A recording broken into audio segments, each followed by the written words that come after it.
CYBATHLON, where skillful pilots team up with new technologies to accomplish stunning things. CYBATHLON macht glücklich. 우리가 포기할 수 있는 일들을 가능하게 만들어 줍니다. Wir treten mit und gegeneinander an. Teams from countries around the globe fight to win the competition. Which team will present the smartest technology? And who has the best pilot? CYBATHLON competitions include 8 disciplines. They all call for skill, precision, concentration, and endurance.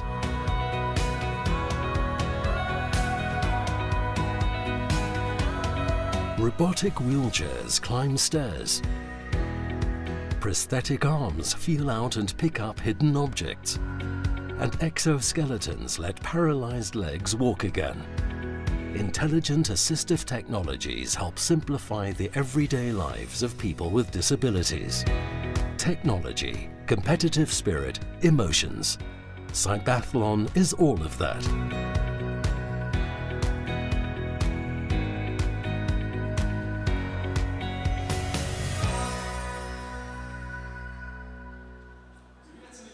Hello and welcome to the evening session of this global edition of CYBATHLON 2024. This event, which really is one of a kind, brings together the power of sport and everything that we love about sport with compelling human stories, as well as technology that has been developed, all with the sole purpose of improving the lives of those living with disabilities. The idea and the development of CYBATHLON has originated and continued out of ETH Zurich, the tech university in the heart of the city. The idea actually came from Robert Riener, who we spoke to earlier today, and it continues to light up this part of Switzerland. We're on the outskirts here in Kloten at the Swiss Arena. And usually you can find ice hockey here. Well, for this week only, it has been transformed into an arena for CYBATHLON. 8 disciplines. There are 67 teams coming from across 26 countries. It really is a global event. And in keeping with all things sustainability and equality and that of inclusion, you can compete in your local hub. We've seen that coming out of Vancouver, out of Seoul, out of Korea. Or you can compete here on the track in Kloten, and it's been an extraordinary event so far. We've enjoyed so much. Earlier today, it was the finals. We had finals for 4 disciplines, and they were absolutely thrilling. Here are the highlights. Emotions were running high this afternoon at the final of the leg prosthesis race. The Italian team Rehab Tech Leg, with their pilot Andrea Modica, scored 90 points and won the gold medal for the fastest time. After the race, he dedicated his victory to Flavio Gaccero, who came in second. For me, he's the winner, because I am young, he's a little bit older, and for me he's the winner. The FES final was a fierce battle between Peter van Berg from the Netherlands and Hoon-Sum Lim from South Korea. The pilot of the team B again, Hoon-Sum Lim, crossed the finish line first and took the gold medal. Peter came in second, Andrea Gatti from Italy won the bronze medal, and Nicolaus Telian from Vienna FES came fourth. For Peter, the final was over very quickly. I give so much adrenaline, so yeah, time seems to go a bit shorter, so you got the time to really try and do your best. Pressure was on in the final of the arms race. Nicolas Huchet scored 80 points and finished his run with 5.5 minutes, putting under pressure Min Zhu from China. She already had 80 points on her score sheet, but only had 30 seconds left to secure the winning 10 points in the last task. But this woman does not know the meaning of the word pressure and wins the gold medal for her team hands-on. In the last final of the afternoon, the Rob race, Matthias Atzenhofer won the gold medal. And it was very close between the German and his opponent, the French pilot Etienne Mounier. Etienne came in first with 90 points. Matthias Atzenhofer was aiming for the perfect run, 100 points. but could not complete the last task in time. But Atzenhofer was still faster than Mouillet in scoring 90 points, so he and his team took the first place. Yeah, it was absolutely brilliant stuff, and we'll have more great action this evening. The first discipline that's up is the wheelchair race, and in previous CYBATHLONs, this has been dominated by the pilot Florian Hauser. Let's hear from Florian now. Ich bin der Florian Hauser, zweifacher CYBATHLON-Champion und zweifacher Papi. At home with Florian and Romina Hauser in Schlien, Zurich. The two are proud parents of twins since 2 years. Papi ist malen. Ja. Also kommt, schaut mal. So, so. Das Velo, das ist ein perfektes Velo. Jetzt machen wir noch das Trotti. Ja. Das ist ein sehr ruhiger Moment, ja. Und die sind ja selten. Es gibt so 3-4 Momente am Tag, oder? Und die genieße ich mega. Wenn du damals kurz in der Ruhe bist und wieder siehst, was du alles geschafft hast. Jetzt auch mit Rollstuhl eine wunderbare Frau gefunden. Auch das Geschenk hat, dass wir 2 Kinder bekommen. Das ist ja nicht, das funktioniert nicht ganz normal. Und wenn dann mal die Hektik vom Alltag kurz weg ist, einfach sich mal das wieder bewusst werden, das ist... Time for lunch. Cleaning, cooking, everything physical is done by Romina because of Florian's disability. Eigentlich bin ich wende auf die Situation verrückt, wo wir manchmal drinstecken, wenn es besonders streng ist. Und vor den Kindern bin ich halt meistens die Lösung gewesen. Und jetzt hast du halt einfach nur 2 Hänge für 3 Leute anstatt für jemanden. Hey. Machen wir noch Biene Meier? Ja. Nicht? Wow. Seit wir Kind haben, erlebe ich meine Behinderung noch mal ganz anders, oder? Und viel tragischer als ich vorher nicht mehr wahrgenommen. Und jetzt ist wieder der Rollstuhl im Weg und es schafft eine grosse Distanz zu den Kindern. Bei alles, was sie am Boden machen oder irgendwie nicht in meiner Reichweite sind, habe ich einfach mega Mühe, um den Kontakt zu ihnen herzustellen, mit ihnen spielen, bei ihnen sein. Und das macht mir mega zu arbeiten. Und das einzige Positive daran ist, ich weiss, es wird noch besser. Willst du noch das Licht abstellen? Was dir der Koch her? Warte, zuerst runterkommen, dann kannst du zum Papi kommen und dann das Licht abstellen. Und Papi helfen. Ei! Bravo! Having twins is wonderful, but the burden is double, and especially with a disability. Oh nein! Auf einer Seite ist es mega geil. Ich finde es mega cool, sie miteinander zu haben. Sie haben etwas. Du machst alles einmal. Und nachher, wenn sie irgendwie in der Schule in ein Lager gehen, dann gehen sogar beide gleichzeitig und du hast nicht nur eins daheim. Und es erübrigt sich auch mega die Diskussion, denn, ja, haben wir jetzt noch das zweites Velo oder nicht? Die ganze künstliche Befruchtung ist nur einmal die Prozedur. Also es gibt vieles, was einfacher ist, aber ich glaube, die ersten 3 Jahre sind einfach spektakulär. Romina and Florian both work. They met during the rehabilitation phase after Florian's accident. She was his nurse. The two have become closer thanks to the very first CYBATHLON event in 2016. Also es ist tatsächlich so, dass mein Bruder an der HSR gearbeitet und hat mir angerufen und gesagt, Romina, wir brauchen einen Pilot, wir wollen einen Rollstuhl bauen, der Stegen laufen kann. Weisst du irgendjemand? Und dann war ich so cool, dass ich gerade an mich gedacht habe. Genau, und dann dachte ich, der Flo ist doch so eine Rampensau. Und dann habe ich ihm auf Facebook geschrieben, ob er Interesse hat und wenn ja, soll er sich bei meinem Bruder melden. Und dann haben die das tatsächlich zusammen gemacht. Also zuerst mal hat sie mich ein paar Mal abblitzen lassen. Weil eben mit Patienten sicher nicht, auch nicht mit Ehemaligen. Also ich bin jemand, der sehr strikt ist mit dem und es ist auch richtig.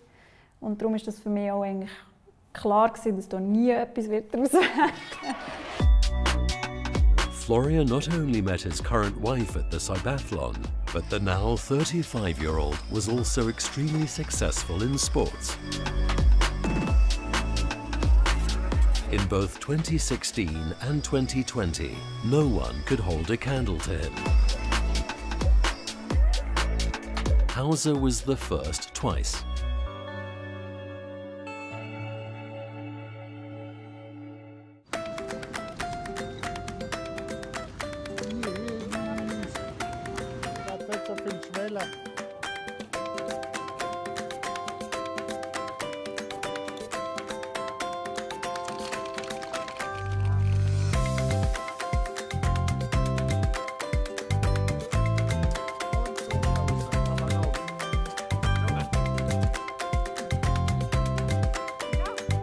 CYBATHLON ist einfach super, weil es Bedürfnis aufzeigt.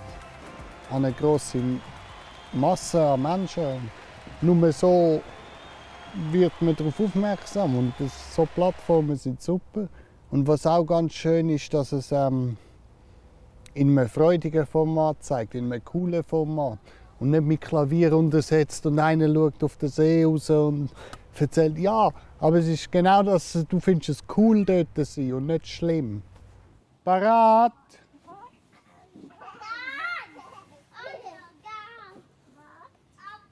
Ich kann nicht mit ihnen allein sein.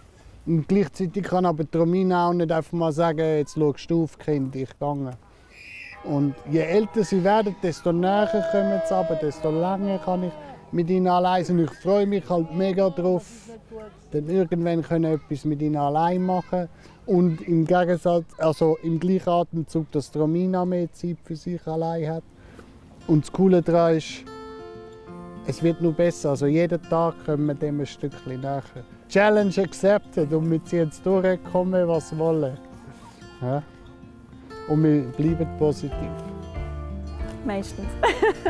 Außer wenn wir uns gerade an die Gurgel gehen, aber sonst.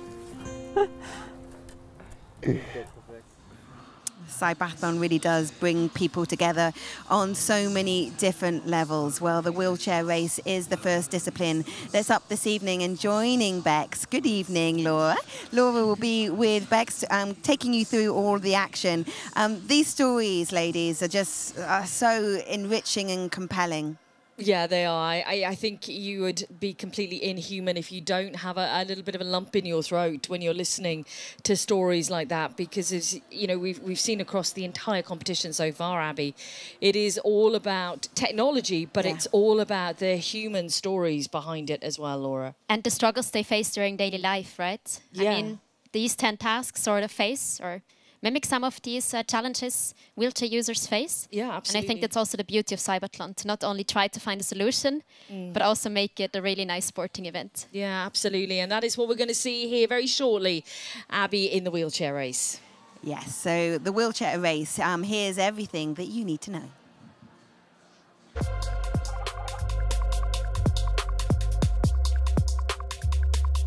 Up next, the wheelchair race. Teams will have to complete 10 tasks in total. Here are some of the challenges the pilots will face. In the first task of the race, pilots have to navigate their wheelchairs and position them at the dining tables so that half of their thighs are under the table's surface.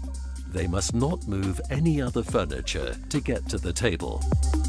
Pilots are then challenged to navigate a stony path with their wheelchair. In the second half of the course, they have to bring their wheelchair to a stop at one point before continuing on their path. Then, pilots must pass between two tables while avoiding collisions with the orbiting robots.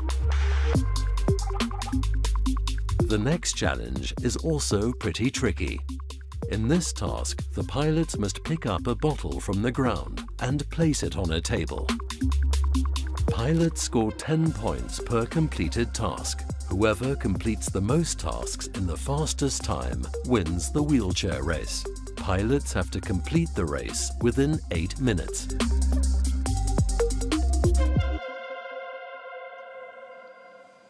Let's get underway then with the first action on the track here at the Swiss Arena. It is the wheelchair race, and to talk you through it, Laura May-Ribber and first Bex Williams. Absolutely. Thank you very much, Abby. Yes, we can see now our pilots heading out onto the track here at the Swiss Arena, ready to go with the wheelchair race, which will be getting underway in a few moments. The expert alongside me, Laura, is going to be able to communicate everything we need to know about the devices that we see heading out. And it is such incredible technology, Laura, that we're about to witness. Yes, and I think what is really special also for the wheelchair race is that we have 4 almost completely different devices. Absolutely, and the teams then. Let's have a look at those teams with the 4 completely different devices. As you said, there are the teams listed in front of you that will be making now their run through. And let's learn a little bit more about the pilots. Die hier starten.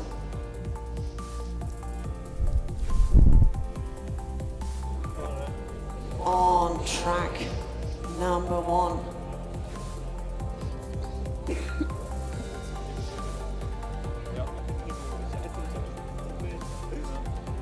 Now, on track number 1, we welcome from Switzerland, aus der Schweiz, Team Mobility Enhanced und Pilot Rolf Schoch.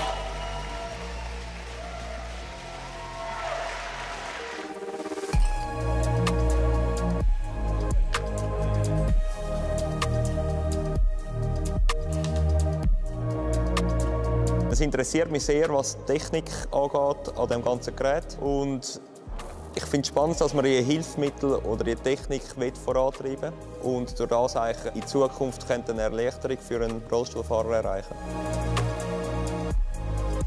Für uns als Team Mobility Enhanced ist es mega wichtig, dass wir immer die Fähigkeiten der Piloten ins Zentrum stellen. CYBATHLON ist eine super Plattform, um sich austauschen mit anderen Teams. Wir wollen mit all unseren Entwicklungen Technologiegrenzen verschieben. Aktuell sind das vor allem eben Sachen wie die geneigte Ebene, die sehr anstrengend sind zum Fahren. Solche Sachen wollen wir lösen.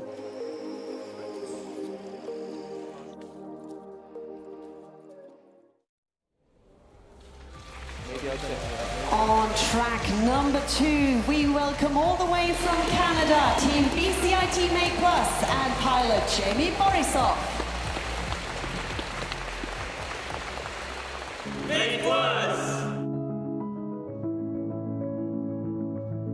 I'm Jamie Borisov. I'm the director of BCIT's Make Plus Applied Research Team. Our purpose is to make lives better through creative solutions. I was injured in a motor vehicle accident when I was 19 years old. That accident resulted in me breaking my back and having a spinal cord injury, which means I'm a paraplegic with full function of my upper extremities, but paralyzed from the chest level down. He's an amazing competitor, innovator, and we're really excited to have him work on the team. We are entering the CYBATHLON to show some of our technology that we've developed in terms of making the built environment and the outdoors more accessible for wheelchair users.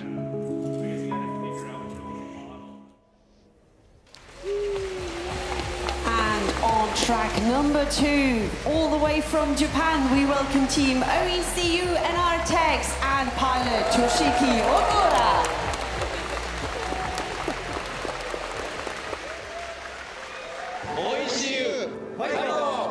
Team OECU is from Japan. The team's pilot is Toshiki Ogura. He loves cars and motorcycles. The Japanese team is working on an electric wheelchair that can navigate steep stairwells, pick up objects and open doors.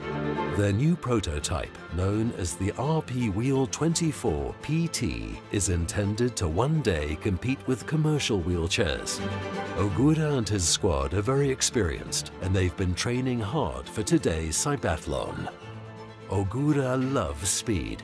How fast will he be in today's challenge?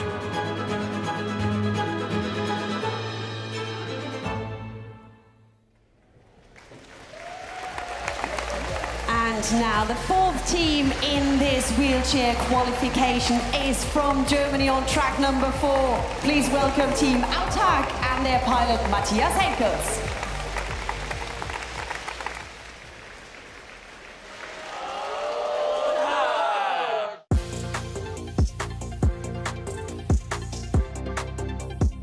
Ich bin Florian Erz, 39 Jahre alt, lebe seit 14 Jahren nach. Ich bin Mitglied von Autark, weil ich mir vorgenommen habe, die Welt für Menschen mit Behinderung ein bisschen besser zu machen. We participated before in the CYBATHLON last year in the challenges, and there were quite a few improvements we did. One big issue was that our wheelchair did not have enough power, so we improved this by adding another battery and kind of ramping up the voltage. Ich möchte beim CYBATHLON teilnehmen, weil die OD von Autark super ist, aber natürlich auch, um sich zu vernetzen und auszutauschen. Well, there are the pilots then ready to go, and it's worth noting there that for the Autark team it is Matthias Henkels who is replacing Florian Ernst. So you can see Matthias on the track there. Okay, Laura, we are almost ready to go. Yeah.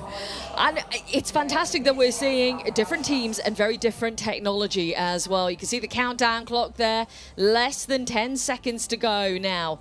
And the leading champion is starting. Oh, so no pressure. No pressure, then. but they have some titles to defend, so. Okay, talk to us about this first task we're going through then. Exactly, so this is the restaurant task, and they have to approach the first table, place at least half of their upper leg underneath the table, then navigate to a relatively narrow space actually. So you see it's a bit tricky, but Rolf is managing this like an expert. And then also approach the second table and again place half of their leg underneath.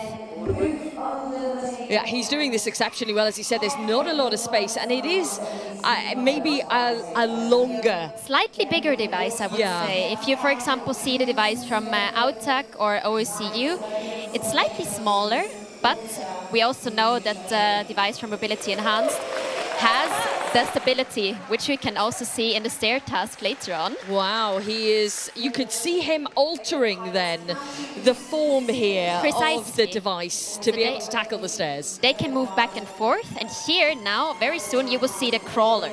So there's this crawler underneath. Oh, there it is, being lowered. Goes down. Then the wheels go up, and with the crawler, they have the stability to go up the stairs really, really well. So you see, very, very smooth.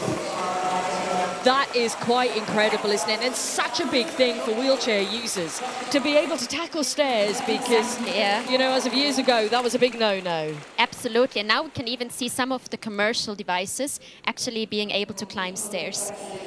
Such innovative technology. Okay, different machinery entirely here then, because we have what looks more like a trike. Exactly. So I actually talked to the team and they've been inspired by a hand bike. So a hand bike, you also have 3 wheels, and the advantage is that you can tackle almost any underground. And they, coming from Canada, from Vancouver, they perform a lot of outdoor sports, so they need the stability. And you can see with the device from BCIT, they can either extend their device or also shorten it again, which is really cool. It is really cool.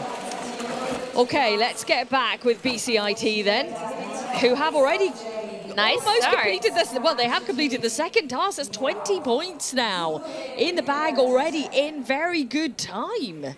Yes, so they're quite competitive also again with the Zurich or the Swiss team, with Mobility Enhanced.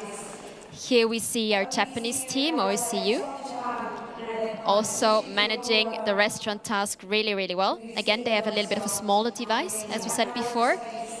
So I guess still, it's such a tight area that you've created because, like you said, right at the top of the show, you are trying to create real-life scenarios here. Oh, no. Oh, I shouldn't have said that. That's commentator's curse right there, you know? So here the task was unfortunately failed because the desk was moved. Okay, so they are avoiding the stairs because maybe their machine, their device doesn't have the capability. They also have a similar approach with the crawler underneath, but they unfortunately had some technical difficulties and they were not able to finalize the task.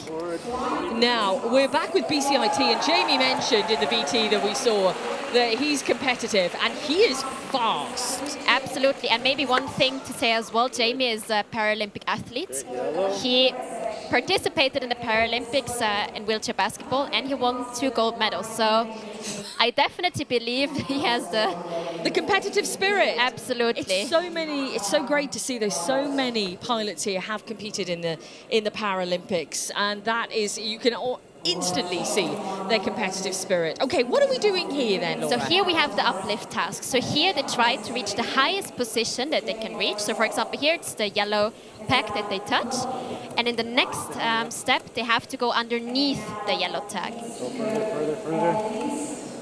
Okay, and this is sort of the daily life activity where you, for example, have to reach for something high up in the shelf, or you want to talk to a person eye to eye. So it's really cool if the wheelchair has the ability to go up and down slightly. Now, Matthias Henkels is underway with Ortak, and as we mentioned before, he's replacing pilot Florian Ernst, who should have been here. He's actually still in the stadium, so he's there, he's supporting the team. That's good. Yeah. And it was really nice because he was also competing in one of the challenges.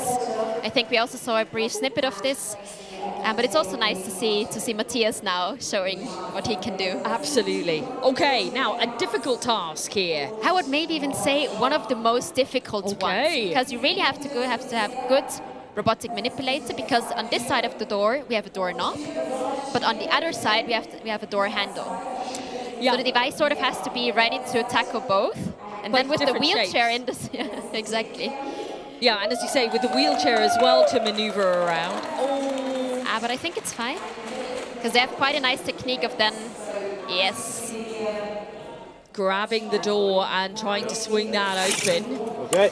So we're on to already now the winding stairs here.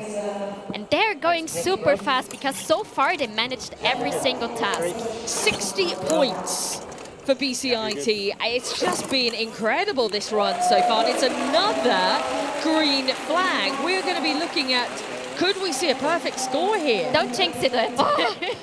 Take those words back. Rewind immediately. But also maybe an interesting aspect, they're the only team that are attempting the winding stairs. Because it's also so difficult, because it's still quite a different aspect than the normal stairs, because you have the curve in there.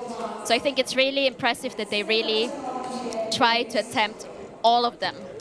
Talk to me about the device then here, because we saw it in the robot assistance races earlier, a different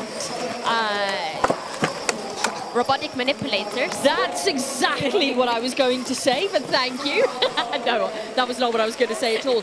But there are differences on here to help and assist in a different matter of means, whether it's doorknobs or else. We're on the last task here now. We're now at the doorstep, which is maybe slightly higher than what we see in everyday life.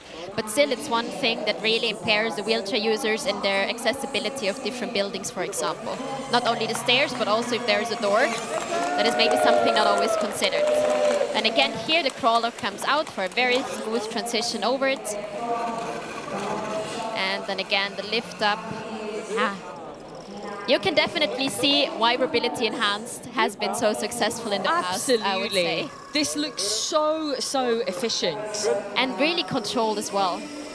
And there we go. It is 80 points on the board for Mobility Enhanced. Really a great result for the first qualification round. Yeah, and they have set a good time as well.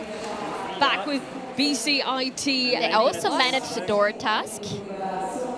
And now we go to the rocky terrain, and here they have to stop on the second half. So they cannot go full speed, and they still have to stop. And that has been introduced to increase the difficulty level of the challenge? Yes, because also sometimes overcoming those obstacles with a greater speed, it gets more easy. But then if you have to stop, maybe for some it would be a bit tricky. Okay, we're back with our Japanese team now with Ogura, who is trying to make it over. And you backwards. See, It's a very different tactic then. But also again we see the crawler technique, so maybe a bit similar as Mobility Enhanced. But also here they do a really, really good job. And here you can also briefly see the scissor mechanisms where they can, wow! 100 points on the board! That is absolutely amazing. 7 minutes, 7 seconds. Wow. This will be really, really tough to beat, I tell you. It's a time limit of 8 minutes, and he's completed every single task in just over 7 minutes. And they make it look so easy, right? They do. This is the astonishing thing about what we're watching. But this is the benefit of the technology and the collaboration, especially as we're seeing with Borisov and his collaboration with the company, his company. Yeah. the team members, everyone working together. And it shows when you get to these tasks. Absolutely, and I think especially in the case of BCIT, Jamie is the director of the lab, so he knows firsthand what are the issues, but he also has the expertise in engineering department to really make those changes. So unfortunately for ACU, the last task didn't quite work out. They were so close. Now we see Autak, Matthias, attempting the door.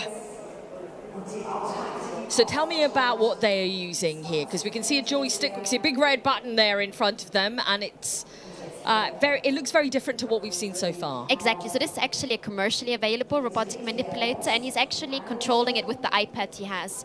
So the big red button that you saw is actually the emergency stop. Okay. So in case something goes wrong for the wheelchair. But he's doing a really good job. I think also controlling these robotic manipulators, it's actually quite difficult because it's maybe not always so intuitive. So it takes quite a bit of practice, but... Oh, he's just lost grip of the doorknob. And I have to say, I tried it before, and there's quite some resistance to actually turn the doorknob, so it's not an easy task, as I said. Yeah, it does need, as Felix was telling me earlier, a good bit of torque to be able to manipulate that doorknob and move it. But we see that they managed successfully the third task, which is the pickup tasks. So there, the robotic manipulator was working well. Unfortunately, they have to skip the task. Okay, they are still within time limit, though, I believe. Yes, but I think they will not attempt the last two tasks. But still, I would say a solid 20 points for the first round. Yeah, it is the first qualifying, of course. So they can have another go at all of these tasks again. And the important thing, Laura, is, you know, the tasks that you're having a go at, to try and complete them. Exactly, yeah. I mean, this is what it's all about here. Okay, so Autak then have now completed. And we've seen a very different array of styles and techniques, and of course, different technology on offer. Let's take a look at some of the moments back then from this first qualifying round for the wheelchair race. So that's fast, yeah, that's fast. I have to say, some of the challenges, Laura, you know, as we've talked about on every single discipline, they are set to mimic everyday occasions, but sometimes a little bit in extreme as well, because all of you have made them, just tweak them to be a little bit of an extra challenge. A little bit more difficult, exactly. But we also see some of the teams finding some loopholes to actually solve the tasks. But this is great, isn't it? This is really nice. So you see really a variety of different approaches. For example, here we see again BCIT, and they have the robotic manipulator on their legs, which is maybe not something you would think of right away, but we see that it works perfectly well. It seems to have. We'll take a look at different techniques when we come back for the second qualifying, but let's take a quick look at the results from this first qualifying round from the wheelchair race. You can see there Borisov with 100 points, so a perfect score on the board. Then Shock with 80, so that's Ability Enhanced team. Then 30 for our Japanese team, and Autak on 20. That was the first qualifying. The next one coming up. Let's cross out, though, in the moment to Abby.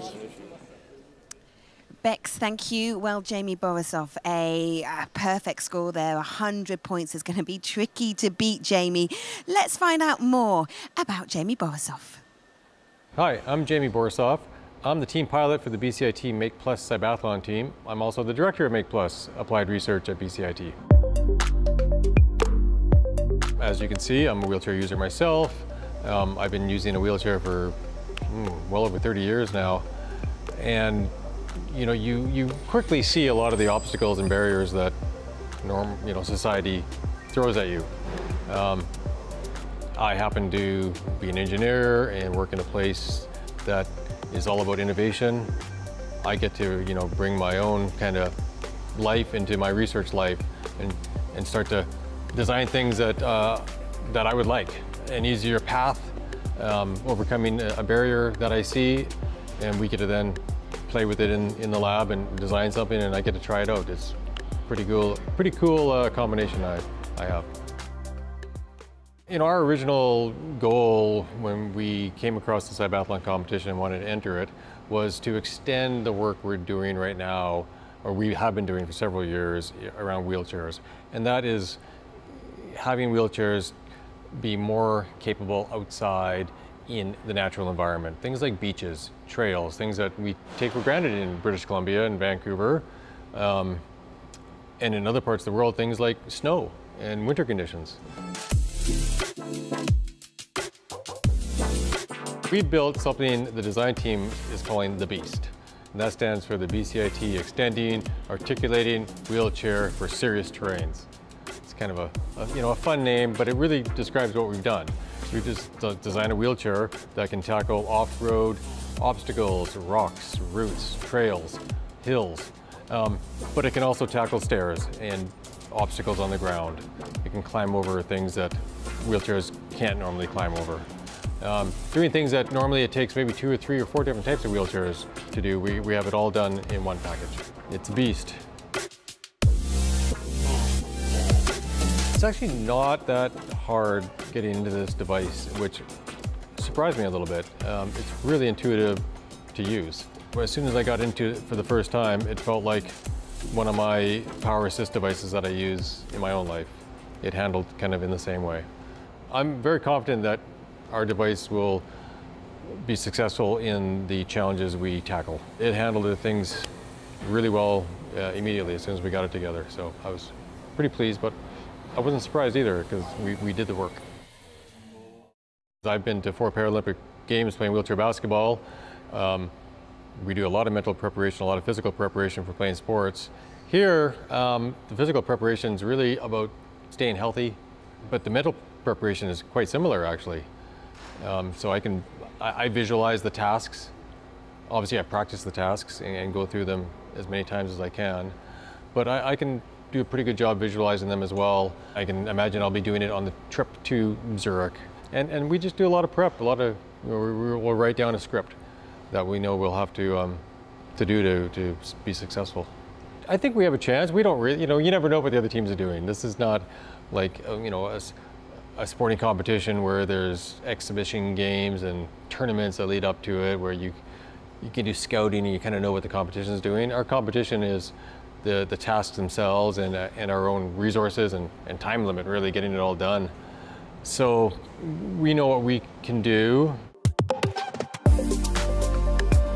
I think the BCIT Make Plus CYBATHLON team is a great showcase of what BCIT is all about. And it's just all about innovation for real life. That's exactly what we're doing. We're trying to make a wheelchair that can expand what people in wheelchairs, who use wheelchairs, can do. What a fascinating video, especially the comparisons between them and this race and Paralympic sport. Certainly the similarities mentally, which he's going to need at the moment if there's something going on with the device, with the Beast. He looks fairly relaxed, so I'm sure they have it under control. Maybe he is tuning it to go even faster. If he goes faster, he's already got a 100% success rate there, and he already had an impressive time. So we'll see in the second qualifying run. We're going to take a short break and we'll come back for that. See you in a moment.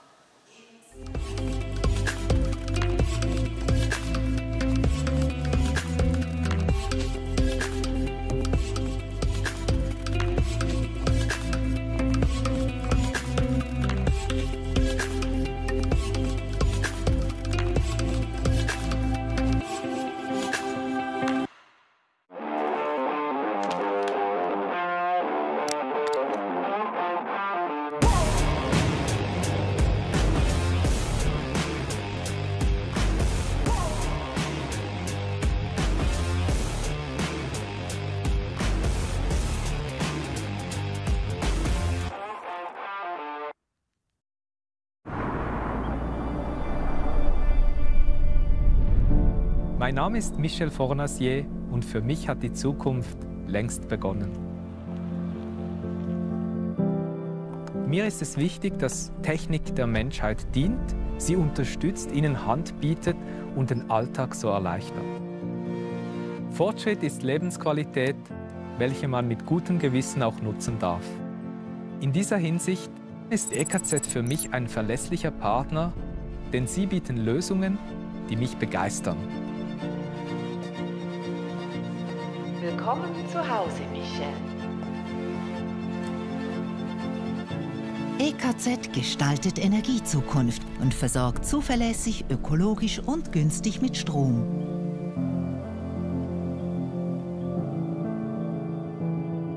EKZ, stolzer Partner des CYBATHLON. Okay, welcome back. It is time for the second qualifying run of the wheelchair race. So over to your commentators, Laura and Bex. Thank you very much, Abby. Yes, we are looking forward to a second run here. And I have to say, Laura, you know, Jamie Borisov is making it very tough for everyone else around him right now, isn't he? Because the combination of him and the beast was perfect out there. As we said, or as we heard before, yes, the device is definitely a beast. It can tackle, it feels like almost anything. But I think Mobility Enhanced can go maybe a little bit faster. Let's find out. See if Jamie can go a little bit faster as well. Okay, Mobility Enhanced then underway with the first challenge, which again, exactly the same. We replicate the same ones. We're into the restaurant. Exactly, so again, they have to navigate between the narrow spaces.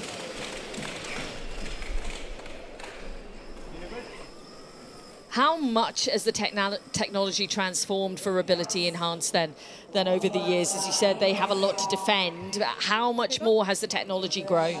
So actually from 2016, the only thing that is the same is the blue cover basically and the seats. Everything else is different? Everything else is different. Wow. And what is really cool in their team, they have a lot of student projects, and each of the students sort of tackles one of the things about the wheelchair. That's quite incredible that everything has changed. I mean, it's been 8 years, but just in 8 years, it's all completely different. But also the tasks change slightly. So That's we always true. have to evolve slightly. Yeah, absolutely. You're making them a little bit more difficult every year. But it's really cool. I mean, the team is also working really, really well together. Okay. I think they have a really good organization of what still needs to be done, which student can do what, the supervision of the students. So I think that's a really, really nice team to be part of as well. Certainly sounds like. Okay, we are back then with BCIT here. Again, slightly bigger device, but he seems to navigate without an issue. So now I think we can see the stairs. They go slightly faster than the Mobility Enhanced team. Let's take a look at them making their way over the stairs then. So here in the back, what we see are the so-called spotters. They are here for the safety of the pilot. So if something with the device should happen. Oh. Okay, so they don't touch it, but he has that acceleration. Exactly. And moves his way over. And you know what I found interesting is what he was saying in the video that we just saw, that he wanted to create something which can go over all terrain. You know, if you want to go up onto the trails, into the mountains, then, you know, he wanted to create something that does, because that is what he used to do, and so many people do and want to do. And for snow, for ice in other countries as well, they're trying to create something which is completely across the board, readily accessible. Precisely, and you can also really see that in the wheels. The wheels are like motorcycle wheels. Yeah, they are. They can go off-road, they really have the stability. Now we see Rolf with the pickup task, very smooth. So I talked to one of his team managers before and asked, is Rolf ever nervous? And she said, no, he is so focused, but he is so calm. And I think that's also a quality that is extremely impressive, because if I would be down there, I would be shaking, I think. Same, absolutely the same. And I think that's what's impressed me as well here, is the composure of these pilots. You know, they're keeping it under control. And so focused. So super nice. They managed the first task this time. Really That's good to see. Now we see Rolf with the Timius. So this is the crowd task, and it sort of should mimic a very busy street or a very busy room where you have to navigate around very narrow spaces. This has caused a few issues with some of the pilots. It's not an easy one to do at all. And interestingly here then, so the wheels are effectively changing direction. Exactly, because he's also changing direction with all of his wheels. And here we see it's almost up to a centimeter that he can go through. So I know for this team, they really have the tactics when they have to change direction. Because, I mean, this is mostly the pilot skills, right? It's not the wheelchair that's doing the work, but it's Rolf knowing when to navigate where. And that's, I think, also really, really cool to see in the CYBATHLON. It's not only the device, but also the pilot handling it, right? Absolutely, it's the handling skills and understanding the environment that they're in.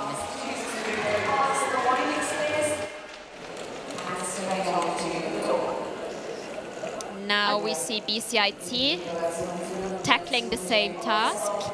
So again, it's not allowed to touch the orbiting robots. That's why they're red. In general, in CYBATHLON rules, everything that is red should not be touched. Should not be touched, but he's through that successfully. Again, very smooth.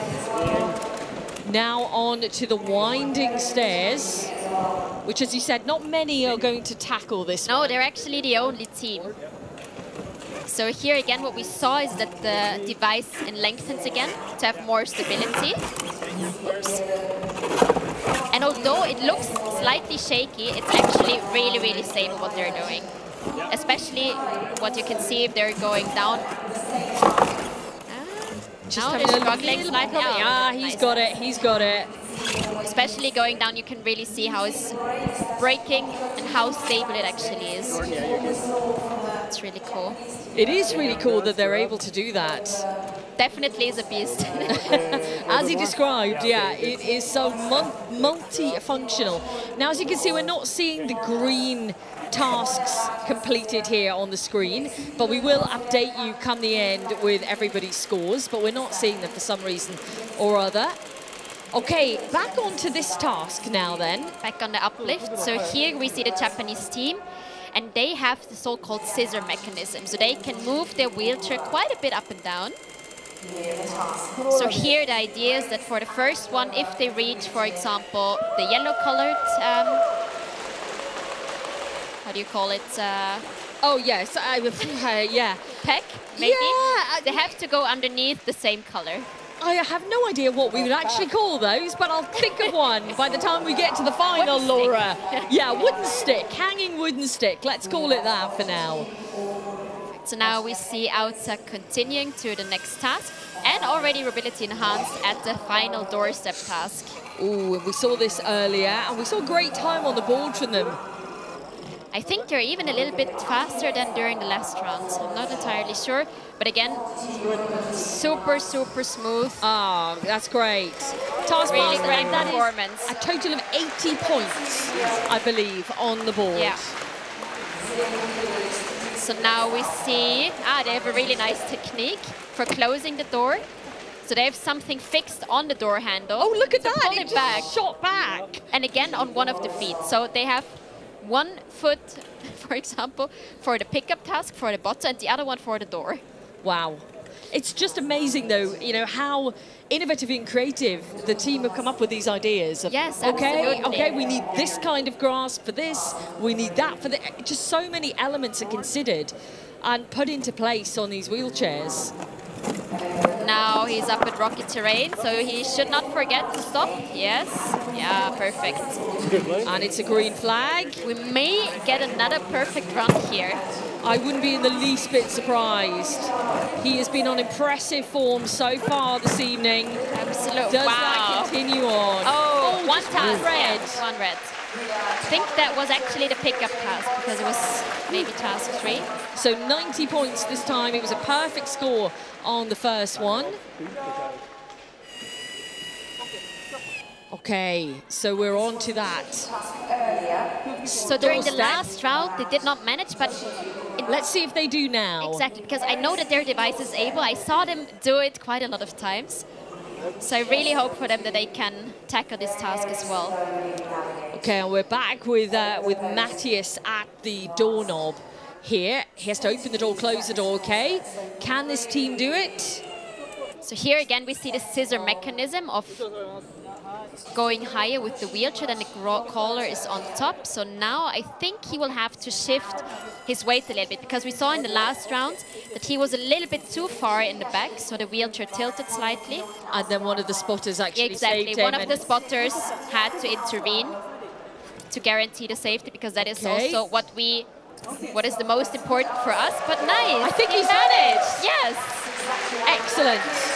I was so good to see that they were able to improve, because I know that they can do this task, so it's really good to see that they managed. Oh, and you can see the relief in his face. He is delighted with that. Ogura has completed for Team OECUNR, and that is 40 points on the board as well. Okay, let's see how Matthias does here. I believe maybe the grip is missing a little bit for the device here. It is difficult, isn't it, on that round door handle to be able to get the grip. Exactly. As I mentioned before, you actually need quite a lot of force to actually turn. It's either you need to have a really, really good grip or a lot of power, a lot of energy to really grab the doorknob. Okay. Some disappointment, unfortunately.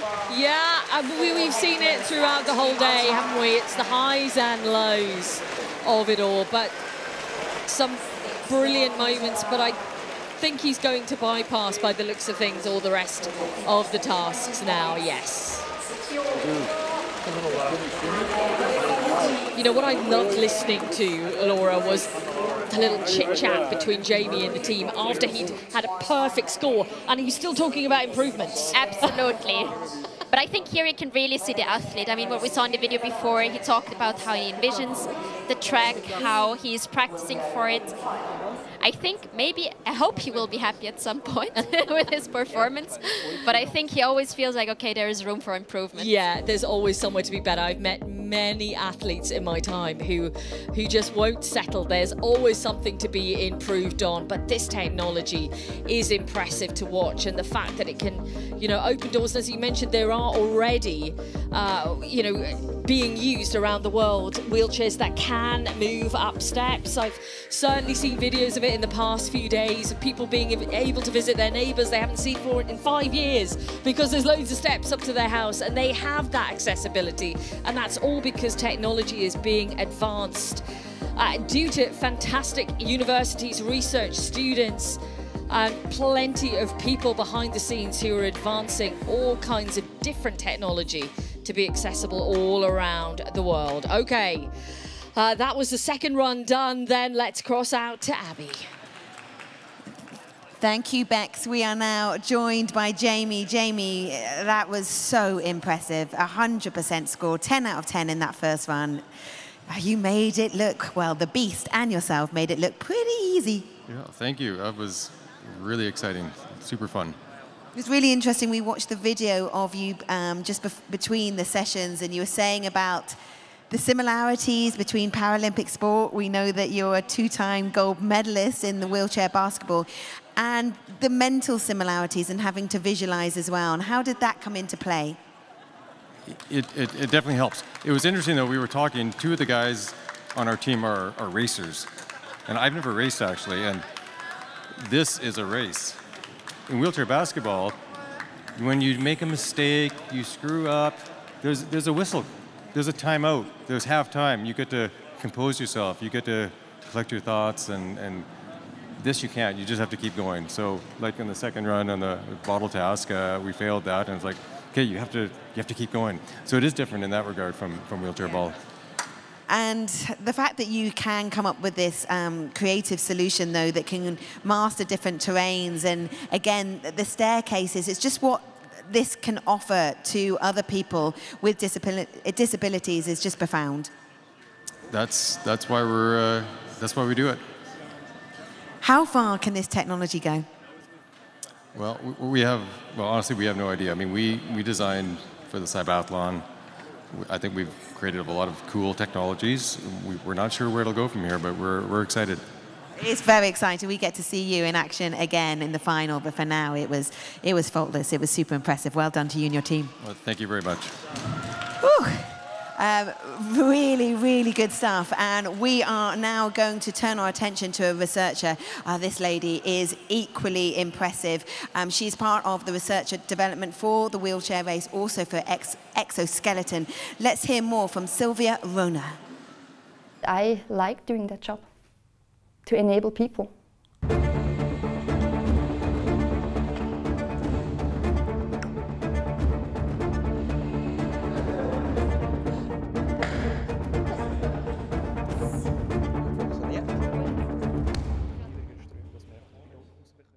I'm always thinking about my job, or at least about inclusion. I want to find solutions for this type of barriers. Sometimes when I have ideas, it's in the middle of the night. I have to write them down such that I don't forget them.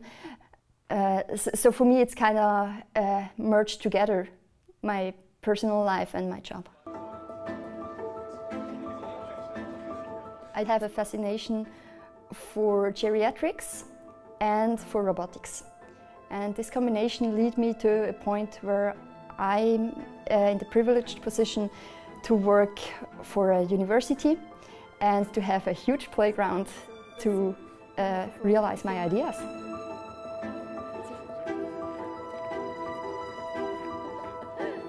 I don't really see myself as a boss. I see myself as the person who coordinates a team with a lot of ideas.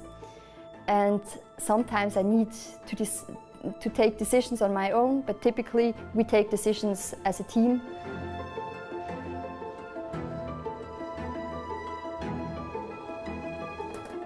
Da ist jetzt leider gerade kein Akku drin. Genau. Da bin ich noch ganz froh drum. Ja, ich auch.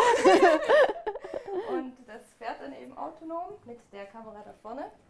One of the ways we enable creativity in our team is that we provide an environment where people feel that they can be themselves and they can be creative and they can come up with crazy ideas. Dann wird navigiert, okay. Und wie weißt du, dass dort das ist, was du willst? Wie kommt das Signal zum Blinden? Akustisch. Finding out the right solution in the creativity process is mainly tricky because you need perspectives you need very different perspectives from very different backgrounds. You need to find enough people who contribute before you build something.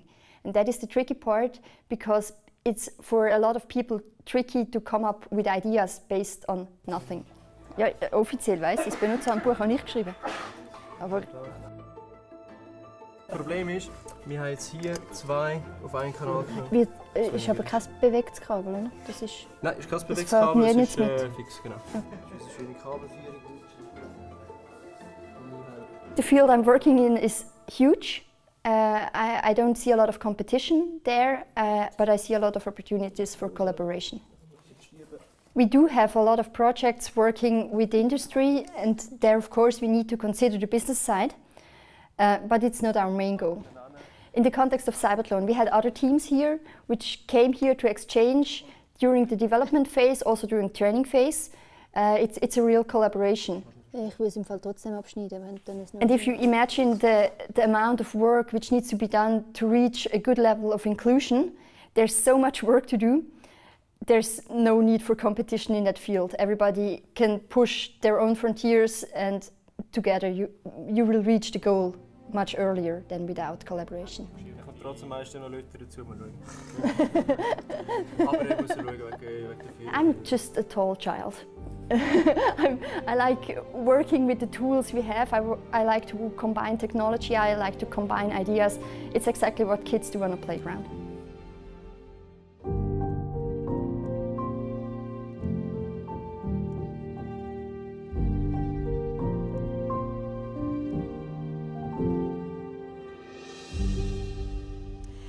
The next discipline that is up is BCI, Brain-Computer Interface, and the two pilots are getting prepared at the moment. We've been enjoying BCI over the last couple of days, so let's recap on the highlights of BCI so far. Two teams competed in yesterday's Brain-Computer Interface race. Antonio Studeni drove for the Austrian team Mirage 91. Kriankrai Tachade drove for Mahidol BCI Lab from Thailand. In the BCI race, the pilots have to complete 5 tasks twice to get 100 points. Antonio from Austria started his second run very well, completing the first task quickly. He skipped 2 tasks to try and complete the 4th, which took him a while. Antonio scored 20 points, while his opponent Kriankrai Tachade from Thailand failed to complete a single task. Tachade was understandably disappointed at the end of the race. There were some fierce battles in the second qualification race. Francesco Betteia from Italy and Owen Cullum from Ireland both scored 50 points. But Francesco and his WHI team were quicker in solving the tasks, and that's why they are now leading the table. That's all you need to know, and if you're just joining us on the live stream, well, welcome. Let's bring you up to speed then on BCI. Here's what's going to be in store in this race.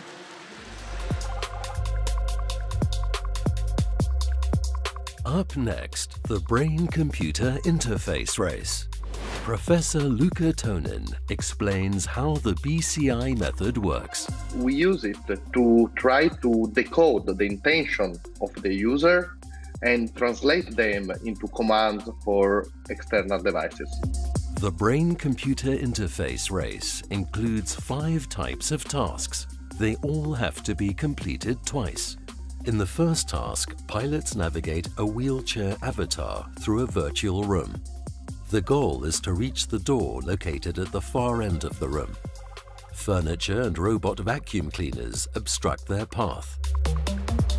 In another task, pilots have to control a virtual robotic arm. The task involves positioning a glass under an ice machine and holding the glass still until all ice cubes have landed in it safely. The pilot has to think to his own body. So this is called kinesthetic imagination. So the point is that the pilot has to think about his right hand, for instance, in order to make the system to recognize that he wants to go to the right, for instance. In a further task, the pilots are required to position a cursor on a screen and click on a target icon. And then the pilots must navigate a key to the lock and turn the key to open or close the door. Pilots can score 10 points in each task. Whoever completes the most tasks and clocks the fastest time wins the race.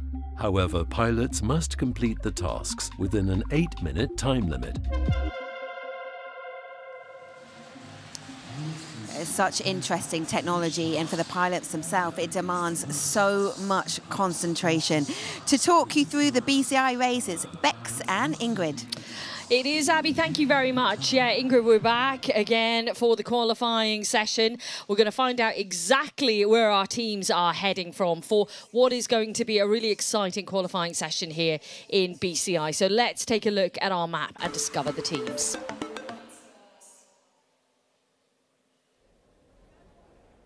So here we go then for what is going to be one of our final qualifying sessions of the day. Not too many left, of course. We are going to be keeping it here in base with 2 of our pilots, but we are heading to a remote hub in America as well. Okay, let's find out a little bit more about the pilots. Pennsylvania. And let's take a look at the teams lining up.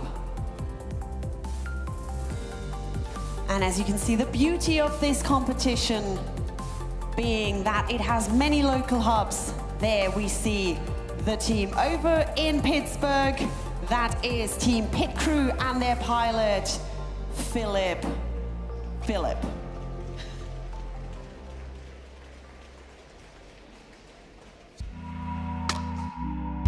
I have 4 electrodes on the surface of my brain. It's okay, you get a revenge, eh? It's coming back. Me being a C4, AJA quadriplegic, I can't move my arms and my legs, but still trying to make a difference. I want to be able to do stuff. I already got the purpose. Oh, there you go. I made you. Phil will be our main pilot and extremely competitive, enthusiastic. So we're really ready to take this race on. I was like, let's do it. Like this is an opportunity of a lifetime. So I want to do it, and I want to do it well.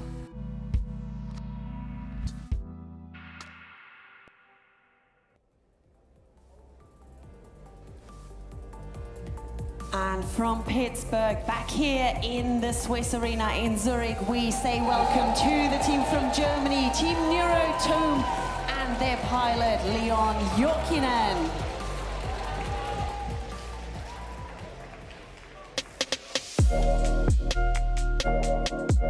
Also mein Name ist Leon Jokinen. Ich studiere an der LMU Medizin. Leon is currently focusing his studies on neuroanatomy. There has to be a big cooperation between the pilot and the technical system that we're building, both on the side that we both have to keep working on the stuff, but also that we try and create a system that works the best for him. So we talked to him a lot. What kind of visual feedback would he rather have, or what kind of mental task would he rather create? So yeah, we call this kind of like human-centered design. Bin ich in Kontakt gekommen mit dem Team und es hat gleich gefunkt, sagen wir mal. Das hat gleich Spaß gemacht und ich habe mich dann ziemlich schnell committed.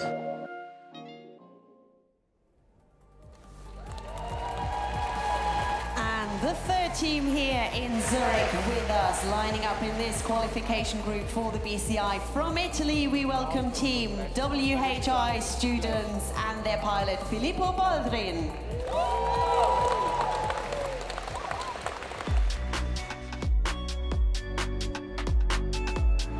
Ciao, sono Filippo Boldrin, ho 19 anni e frequento l'Università Telematica Pegaso, corso Statistica e Big Data. Sto partecipando al CYBATHLON perché mi ha informato la mia fisioterapista di questa opportunità.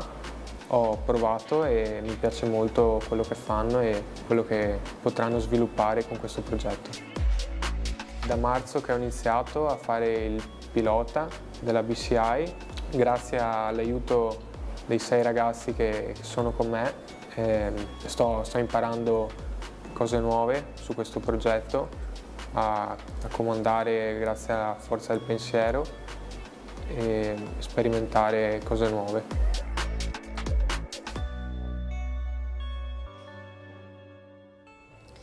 So we've met our pilot, so we're very much looking forward to the race starting. Ingrid is next to me. Ingrid, you caught up with our 2 competitors here, our 2 pilots. What's the feeling like ahead of the race?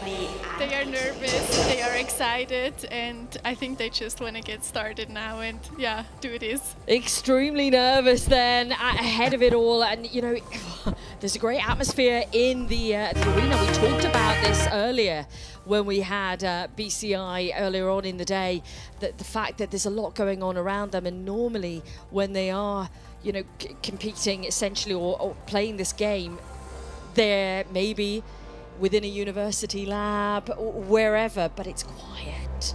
There's not a lot going on here. We have noise, there's distractions. There's lots to talk about with this one. Not only the fact that we have 2 pilots here, but we also have Philip from Pit Crew in Pittsburgh as well. But Philip's technology is a little bit different. Tell us why, Ingrid. It's a lot different, actually. So that was me trying to underplay it, yes. But Ingrid's like, no, it is massively different. Tell us why. So we can, first of all, we can just see how he's cruising through this room. Wow, that's a record. Yes. So as we said, it's a very different technology. So all the other teams, they measure brain activity from outside of the skull, while Philip, he has implanted electrode arrays in the brain. So the signal quality is just much, much higher. It's more accurate, and it allows him to solve these tasks very, very fast. And how new is that technology then to actually implant? Yeah, it's definitely newer than the other technology that we can see, and that these electrode arrays are implanted in humans. I think it's about 20 years. I don't want to say anything wrong, but it's the first trials, I think, started, 10 to 20 years ago. So, you know, in terms of decades, still relatively new, and still being discovered. But, you know, you mentioned earlier that it would definitely be a talking point this evening, and he is really going through these tasks very, very quickly indeed. There's already 20 points in the bag here for Philip. And that is another task passed effectively. You can hear the team around him. Let's turn our attention now to Leon Jokinen, known as Joki. Yes. Okay, talk to me a little bit about the team here, about Neurotum and Yoki and their collaboration. Yeah, so this is a student association. So they just founded this student club, and it's focused on neuroengineering, but it's students from an interdisciplinary background. So they have neuroengineers, students from medicine and engineering and computer science, and they gather together to make this BCI work. That is quite incredible, isn't it? And yeah, with great success as well. And again, we can see the word success being related to the pit crew team here, because that is now 40 points banked by Philip. Okay, we're with WHI students now, and Filippo Baldwin. Okay, we're back then. We've come back to the same task now. We're on to the vacuum cleaner at the end task. So the first 5 tasks are passed. That's amazing work, isn't it, from Philip? Yes, yes. So one of these arrays is implanted in the area of his brain that is controlling hand movements. So when he is imagining or attempting to move his hand, it can really like extract the fine-tuned movement attempt and use it for a very fine-tuned control of the wheelchair as well. Yeah, and that is very evident, isn't it, from what we're seeing here, that it is extremely effective. Yeah, and they are also able to decode kind of directional movements, so they can also rotate and move forward at the same time, which is something that with the other technologies is very challenging to do. 60 points in the bag for Philip. Still then, obviously, Ingrid, for him, the concentration level's the same. He's still having to have all of that focus, but it's shorter for the signals to be communicated, to reach what he's doing. Yeah, there is less noise. So since we measure outside of the skull, which works kind of as an insulator of the brain, and also the spatial resolution is just way lower with electroencephalography, which the other technology is called that we're seeing here. So it's always a kind of a mix of signals that we get. It's quite incredible. Also, Filippo Baldwin has 10 points on the board here for the first task passed. And that is 80 now for Philip. I mean, could we see a perfect score here, Ingrid? I was just thinking the same. I think we might. We might see it. Let's not jinx it, but yeah, let's not jinx it for him. I mean, we're doing well on time here. It's an 8-minute time limit, and we're only 4:40 at the moment. So he has time certainly on his hands. Filippo Baldwin with another 10 points in the bag. Great. So the only thing that could happen here is that by accident, Philip is sending a wrong command that is leading to a task fail. So but as long as he really manages to not cause a task fail, I think he has more than enough time to finish this race with 100 points. With every single point awarded, the team clapping is just getting bigger and louder. Yeah. He's doing such a supreme job here. Let's see if he can get these final 10 points in the bag for a perfect score in BCI. Is it possible? Yeah, now he just needs to avoid all the red objects, also this moving vacuum cleaner, and then he's good to go. He's almost there. Yes. And there we go. 100 points on the board. It's a perfect score for the pit crew team and for Philip. I loved his vibe earlier in the video we saw. He said, I just want to go out there and do things. I want to do stuff. He's done that right here. Let's go back with Filippo Baldwin now then. 3, sorry. Oh, and just now 4 completed tasks on the board. Fantastic performance. This is great from Filippo. Okay, he's skipped that task. And we move on then to the computer screen. We can see him navigate So remind us what they have to do here, Ingrid, and the separate functions they need to perform. Yeah, so here they have to navigate first the cursor, so they have to move it on the correct field, which is indicated in yellow, and then they have to send another command, which is basically a right or a left click if we think about a computer screen. So it requires a lot of fine-tuning in the navigation that is working a little bit like a joystick, so you set the rotation and then you move forward or backward.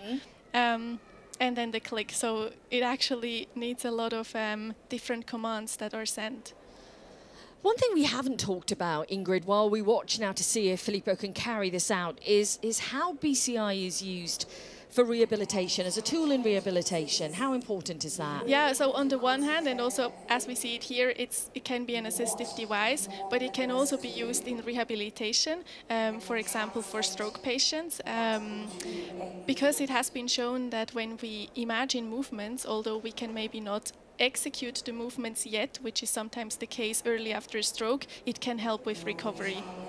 It's such important technology, and it is moving forward with every single month that passes us by. We're with now Leon Jokinen. Did you catch up with Leon before the race got underway? I think they had some technical issues right before they started. So the team they were running around catching some stuff, and so I hope they managed to resolve everything in time. Yeah, let's hope so. But it definitely didn't help to remain calm before the race. Wow. I mean, Filippo is doing well here. It's 50 points on the board now. He's the newcomer of EG BCI, definitely.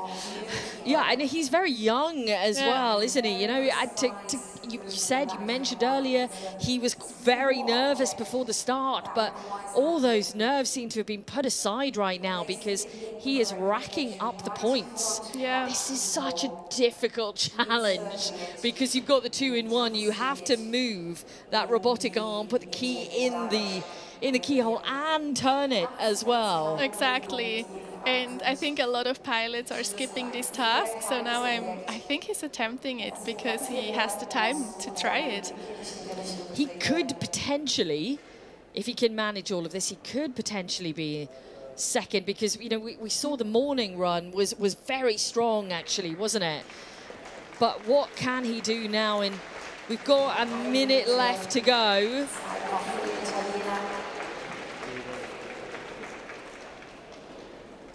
And the task has been skipped.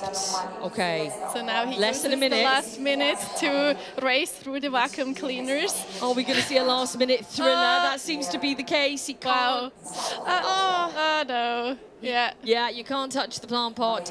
It was a good attempt, though. It was a great attempt. Exceptionally quickly in that final one, but all three of them have completed, and for Philip, it is a full point score on the board. Maximum points for the pit crew team here at the BCI qualifications. Filippo, though, showed well. Considering he was so nervous before the start, that was a really strong performance to take 50 points in the bag. He seems very relieved now. I'm sure there's a huge amount of relief, especially if he had so much nerves before the start, because it has gone really, really well. We're hopefully going to be getting you some results very shortly. Like you said, though, there was a little bit of stress beforehand with the technology prior to Leon getting started on this, so maybe a little bit of a distraction. But look at Philip; he is he should look ecstatic right now, because that was a brilliant performance that we witnessed. Very, very precise and fast. Yeah, I think in the second attempt he's just going to try to beat his own score. Yeah, I'm sure. I'm sure. The rival he's got is himself out there right now. But that's the great thing, that they will get a second attempt now. And for Yoki in particular, he's got another crack at it, and he can have another go, and we'll see if it will get any better second pass through, which I'm sure it will.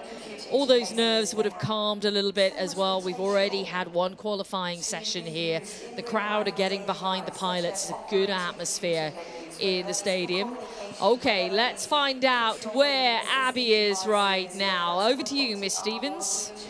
Thank you, Miss Williams. I'm just down here on the track. That was super impressive. But we are going to enjoy a video of one of the BCI researchers, Luca Tonnen, who is also part of the WHI students team. So I'm sure he is very proud of his pilot, Filippo.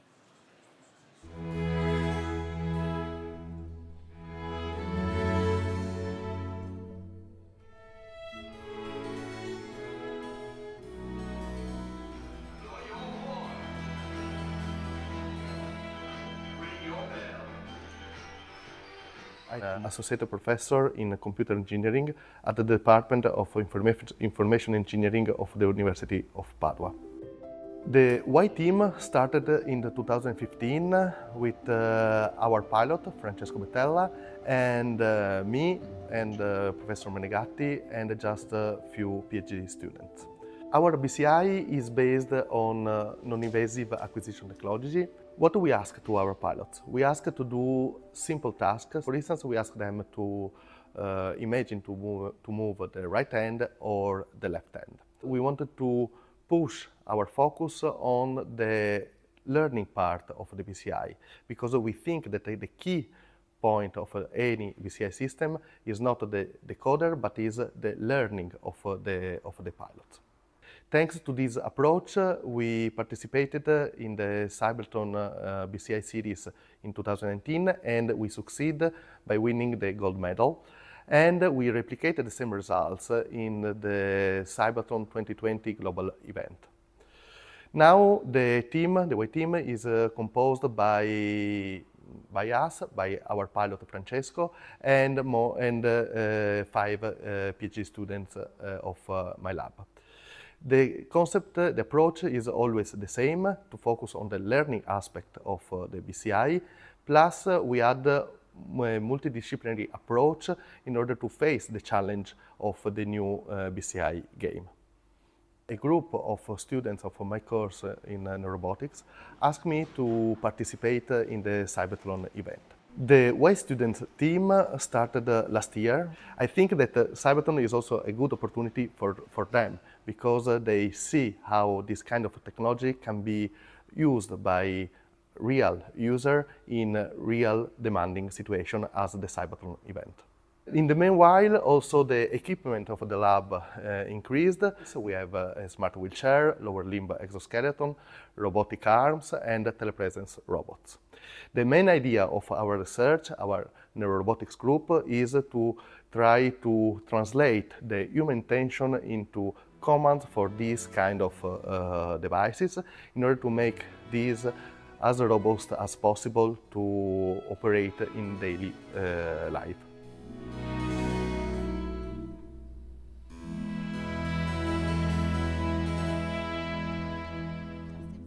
WHI students team, and I can confirm what Bex and Ingrid were speculating. Filippo looked absolutely petrified before that first run. He looks much more relaxed now, ladies. So who knows what he can do in this second qualifying run.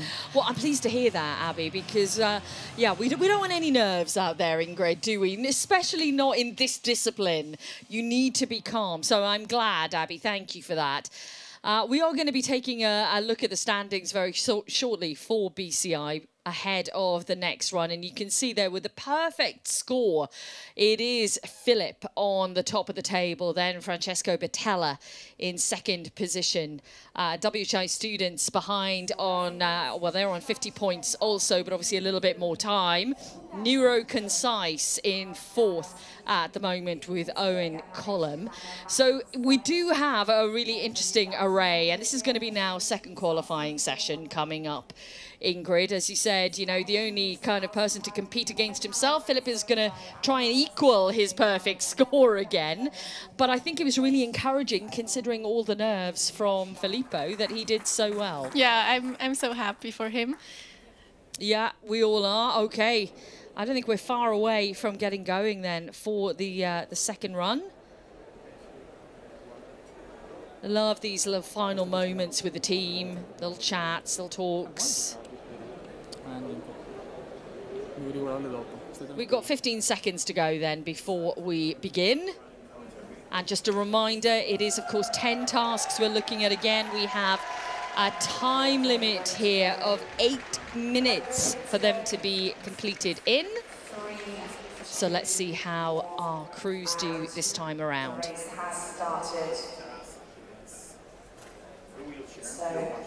And immediately, Ingrid, we can see again, you know, Philip is off to a strong start here. Yes, he's so fast.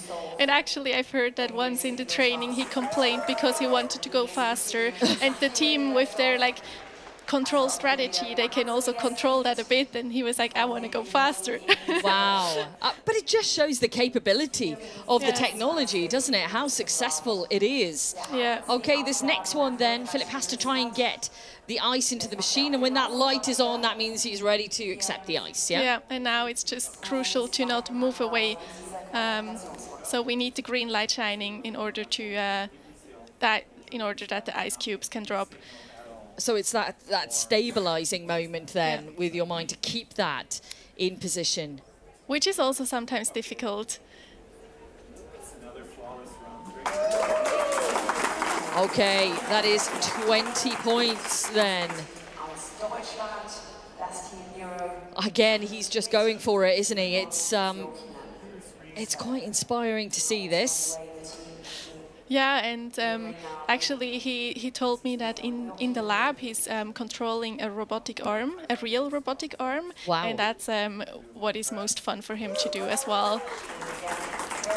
Yeah, going back to what he said in the video piece that we saw earlier, you know, he wants to get out there and do things. That was just so smooth how he went to this key lock. That was incredible.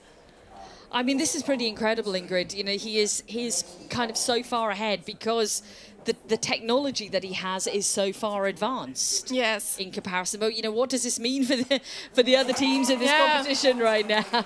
Yeah, I mean, we still want to highlight that the other technologies are non-invasive, which is also a big advantage. Yes. Because it is, as you said, it's so massively different because he has an actual implant. Yeah. Whereas the other technology, as you can see here, it is worn on it's outside. You know, they can take this off.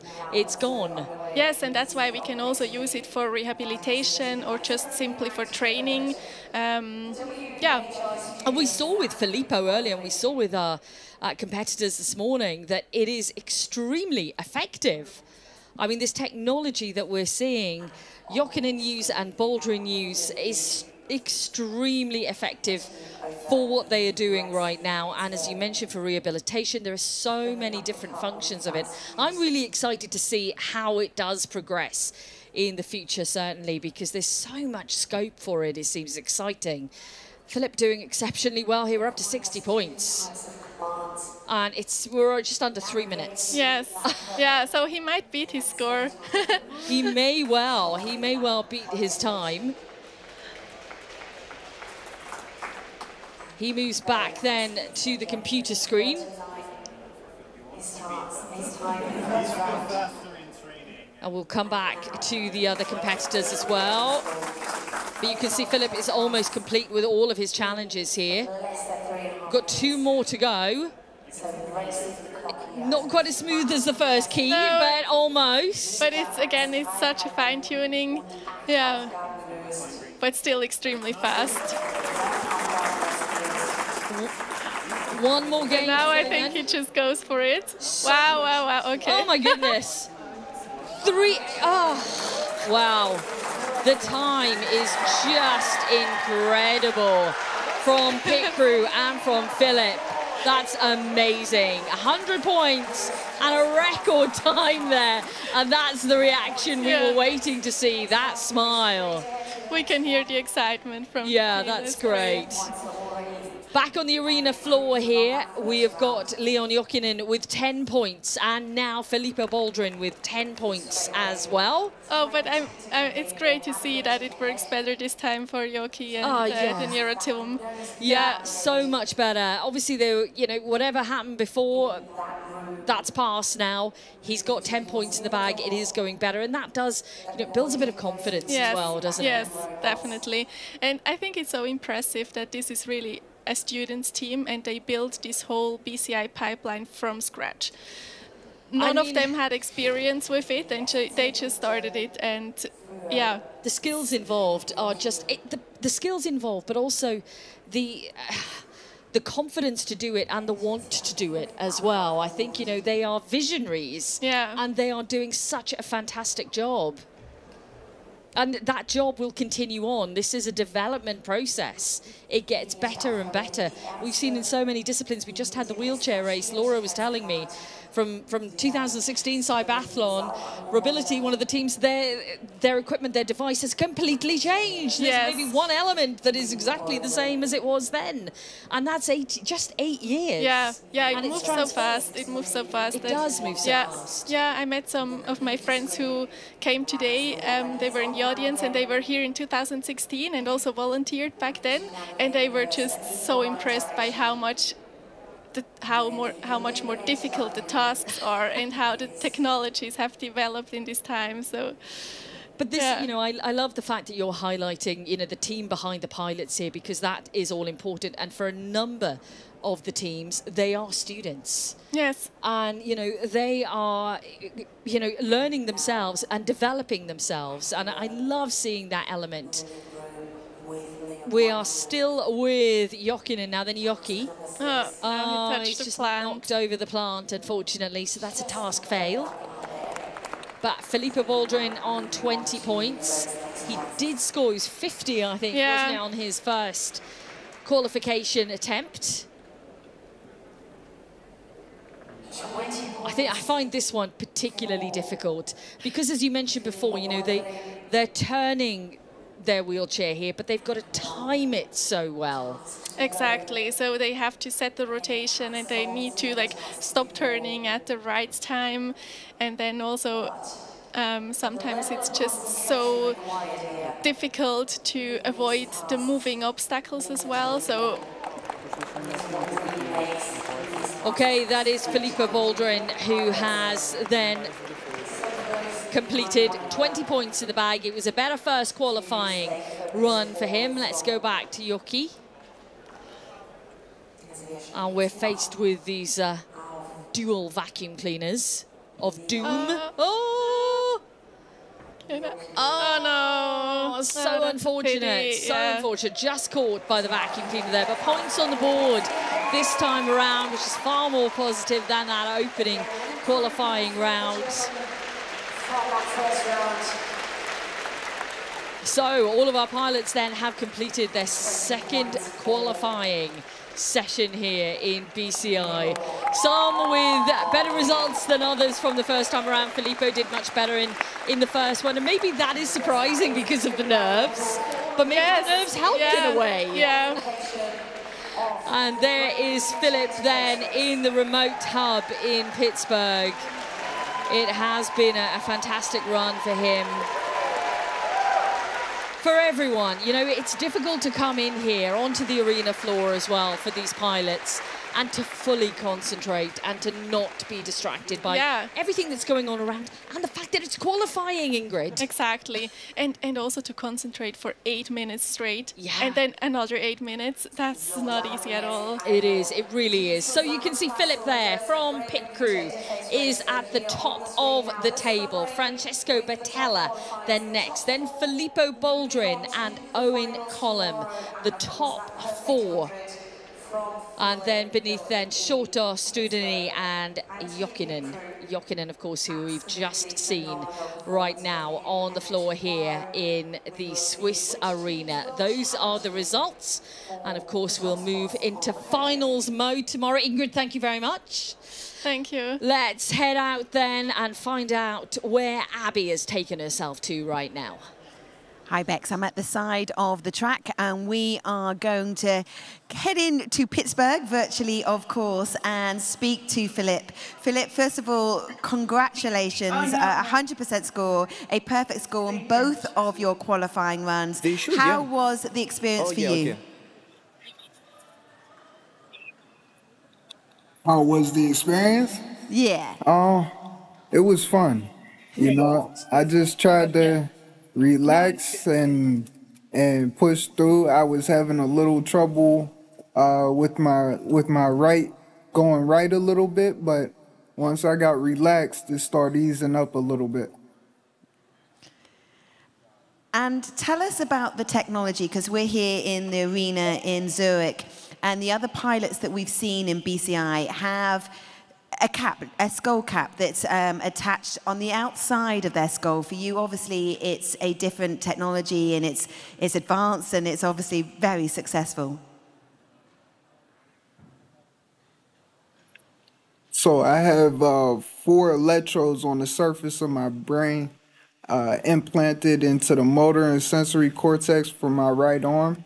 I had to undergo surgery for it, and it, allows me to have a stronger connection than I would if I had a cap on. Well, we certainly saw that. And Philip, you are super competitive, because it was a perfect run in your first qualifying one, and then you shaved off about a minute in your second one. Yeah, I'm definitely competitive. I just tried to take it as best as I. Philip, I think we might be losing you. Oh, you're still there. Philip, it's just been extraordinary to watch you, and the inspiration that gives on this technology that I know has been being developed, but is constantly being developed, and what this could mean for the future. What would you add to that on the impact this might have on other people's lives? I think that BCI in a whole is incredible, and the technology that the University of Pittsburgh is developing is like next level. I mean, to be able to make this accessible for people around the world that are just like me and have upper body mobility issues would be incredible. It would change the lives of so many people. Well, Philip, you're being such a trailblazer for that. It's so inspiring. And what does this mean also? And you're here coming in live, I'm going to tell you, into the arena in Cloton, and the applause that you're getting is just huge. It's so great. And obviously this is also going out on the stream worldwide. But for you and your team, how great is this moment as well to see what is, an extraordinary development in technology? They've worked tirelessly for years and years to develop this technology. I've watched for a long time until I became implanted, and I see why this technology is so important, and I couldn't have done it without them. Philip, great words. It's been a pleasure speaking to you. It's been even more of a pleasure seeing you in action in that BCI race, and we will see you tomorrow, and no doubt you will be going for gold. But for now, thank you very much. Thank you. Thank you. Okay, we're going to head over to Luca Tonin, who is one of the researchers behind BCI. So we'll grab a word. Luca, and you've got to be delighted because you're also part of the WHI students team, and he did so well, Filippo. I'm really happy for both the teams, for the Y team and the Y students, and I'm really proud of all of them. Yeah. BCI as a technology is extraordinary. What we've just seen there and spoken to Philip about as well is just seeing how far this technology can go and the lives it could impact. Actually, I think that in the future we can have a huge impact, but the point is we have to still pushing to make this robust, and CYBATHLON is an event that asks us to make all this the technology as robust as possible. How do you see this technology advancing, Luca? What else needs to be done so that this becomes more readily available, more accessible to more people? I think that, again, the technology, we should test our technology outside the lab. So we need to have a technology that is efficient, that is reliable, and that is robust in every situation, like in the arena here, because it's a really demanding situation. And yeah, and how impressed with you with what you saw also coming from Pittsburgh and Philip there, and having the the surgery to have those electrodes implanted in his brain? The control that they have, it's really, really impressive, and I'm really happy also for them. I'm on the non-invasive side, and I think that the non-invasive BCI plus the robotic intelligence we can fuse together to have a similar performance like the invasive technology. That's really interesting. So is there really two schools of camp on this? Yes, it's not a school. We are all in the research, so we are trying to make something to make the life better for this in this field. But I think that we have to exploit what we have, the robotic, the intelligence of the robotic, and to use non-invasive BCI system. Also because this can be a technology that can be used by more people. Okay, that makes total sense. We've got more activity going on. What have you been thinking in your experience of the whole CYBATHLON 2024? I'm really happy. It's a really great atmosphere every time that I come here. It's really, really nice. All the research teams, the pilots, and also to interact with them. It's really, really nice. Luca, thank you so much. Enjoy the rest of the event. We are going to take a very short break. When we come back, it will be the Vision Assistance Race. See you then.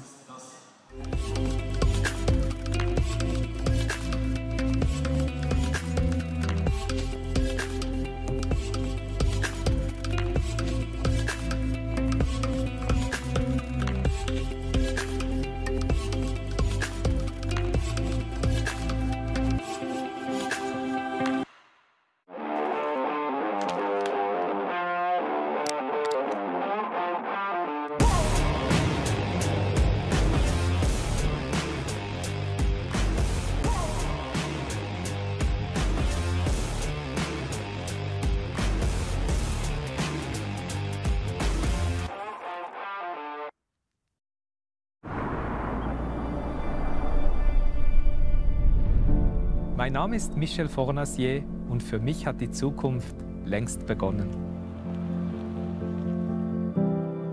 Mir ist es wichtig, dass Technik der Menschheit dient, sie unterstützt, ihnen Hand bietet und den Alltag so erleichtert. Fortschritt ist Lebensqualität, welche man mit gutem Gewissen auch nutzen darf. In dieser Hinsicht ist EKZ für mich ein verlässlicher Partner, denn sie bieten Lösungen, die mich begeistern. Willkommen zu Hause, Michel. EKZ gestaltet Energiezukunft und versorgt zuverlässig, ökologisch und günstig mit Strom.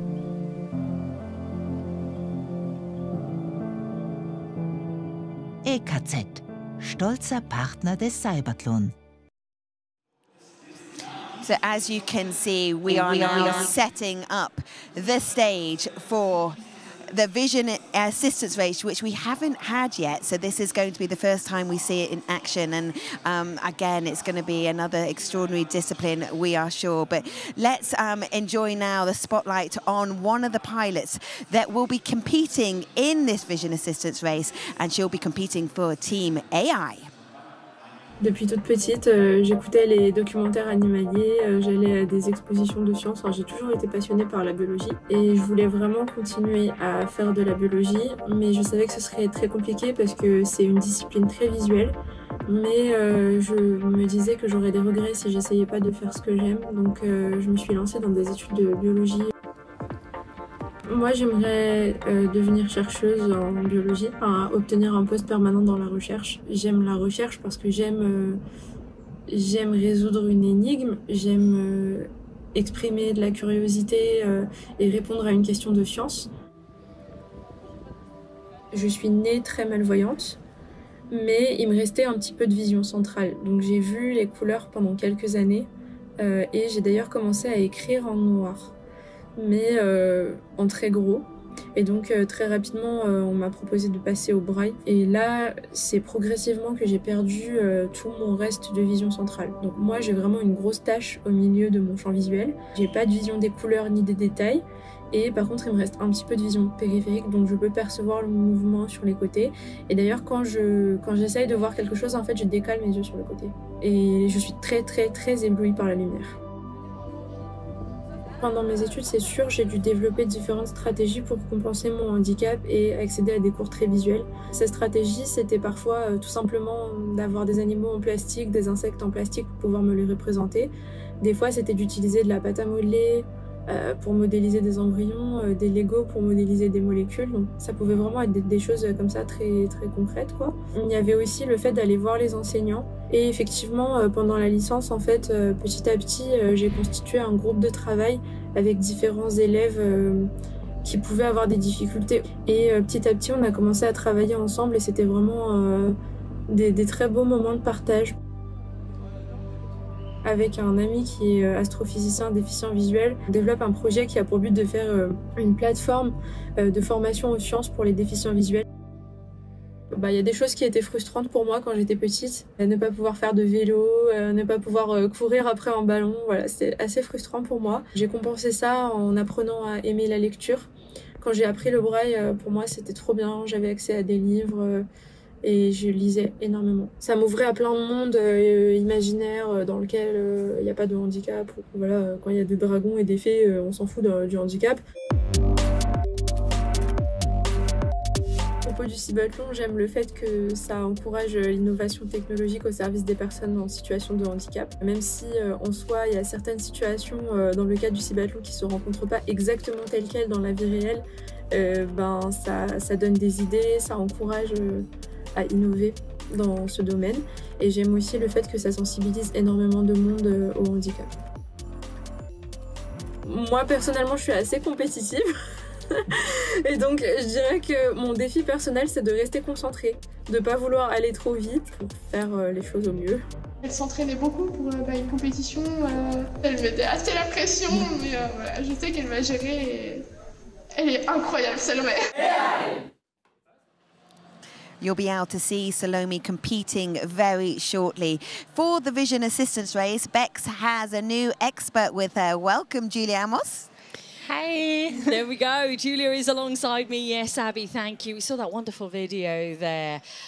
You know, it's great to hear these stories, isn't it? About it is, yes. You know, the human life behind the technology that we're seeing. And have to admit, she sounds like an extremely competitive person. She is very competitive. I could also see during the trainings that they were doing really well. You could really tell that she practiced a lot. So I'm very excited to see them perform today. Yeah, it's going to be interesting, Abby. We have, of course, the qualifying sessions coming up for the visual discipline. And I think we saw a little bit in rehearsals, and Julia was chatting to me about it earlier this week. And there's so many different facets that we can talk about when we do get, of course, into qualification mode here. And it will be, of course, the last qualifying sessions of the day as well. So we're very much looking forward to it, Abby. Hopefully you are too. Yeah, absolutely. We all are. And they are still getting set up around us. And because this event, at the heart of it, is equality and inclusion, it was integral that we also had sign language available. Let's discover more. Schildkröte. Wenn man sich schämt, kann man so.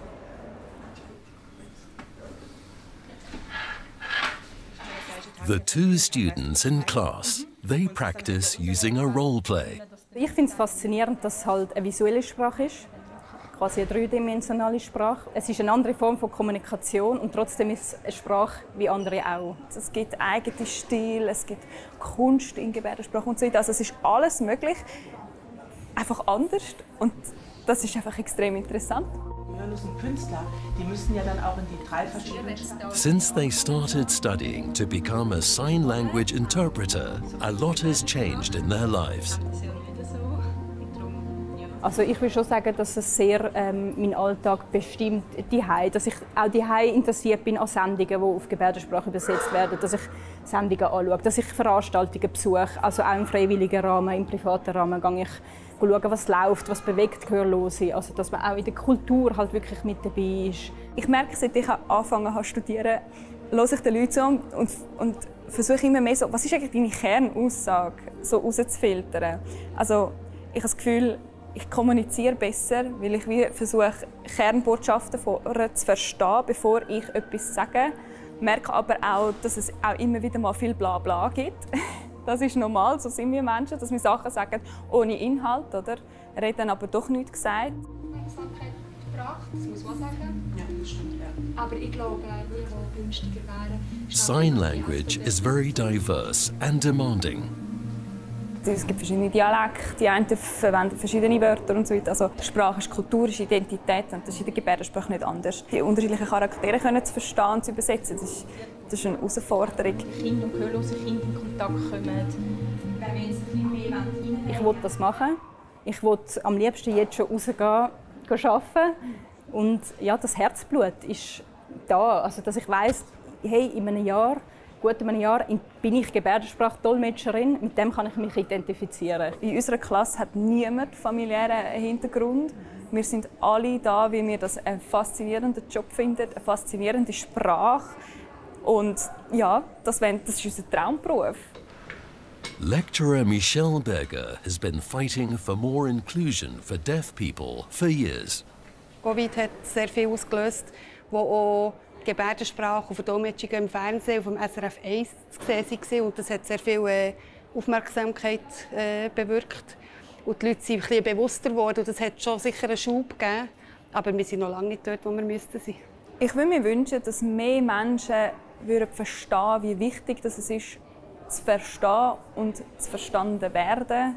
Es ist ja nicht nur, dass die Gehörlosen die Hörenden verstehen, sondern dass auch die Hörenden die Gehörlosen verstehen. Das ist auf jeden Fall auch auf beide Seiten und dass sich so auf gleicher Augenhöhe begegnen und sich austauschen. Und ich glaube, dort kommen wir dann ins Spiel und schaffen eben die Brücke schaffen, oder dass überhaupt die Möglichkeit besteht, für beide Parteien miteinander zu kommunizieren. Both are looking forward to their participation in the CYBATHLON. Ihr lebt Inklusion vor oder ihr versucht neue Ansätze zu liefern, wie Inklusion kann funktionieren. Ich habe das Gefühl, im CYBATHLON wird die Vision Inklusion neu gedacht und es werden neue Inputs geliefert und neue Ideen gezeigt und diskutiert. Ich glaube, herausgefordert wird der Wortschatz, dass man sich gut vorbereitet. Ich glaube auch, ja, es ist ja sowieso immer herausfordernd, Dolmetschen, den Input und dann umwandeln in einen Output. Oder, also ich glaube, es wird tough und ich glaube, es ist eine rechte Herausforderung. Ich glaube, man muss sich einfach wirklich gut vorbereiten.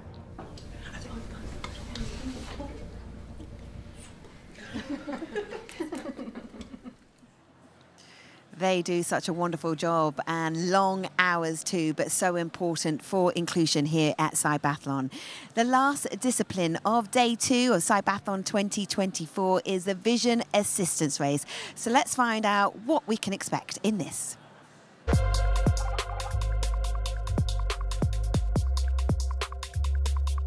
The next CYBATHLON challenge discipline today, the Vision Assistance Race. One of the tasks pilots have to complete is to navigate a forest landscape with objects at different heights, such as branches hanging from trees. Pilots are asked to navigate through the maze of randomly positioned objects. Then they follow a footpath without touching the ground along the path.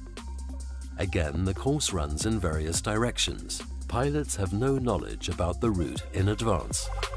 Next, pilots are asked to order a fruit salad by pressing the corresponding icon that is randomly placed on a touch screen.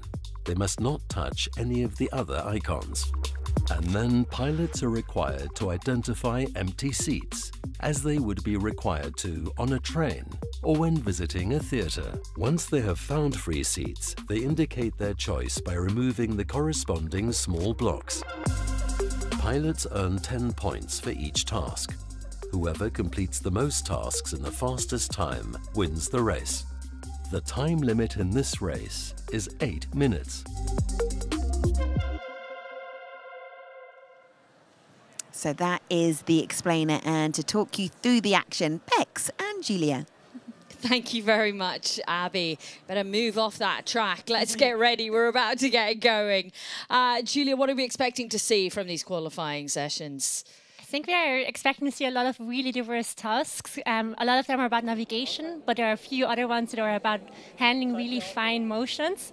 So I think some of the devices are going to be better in some of the tasks, while others are going to be better at the navigation tasks. So it's going to be interesting to see how to tackle these tasks. Yeah, it really is going to be interesting to see how they tackle the tasks. And obviously we have a little bit of noise in the stadium this evening. Does that affect in any way? I hope not, but a lot of the teams are relying on acoustic feedback.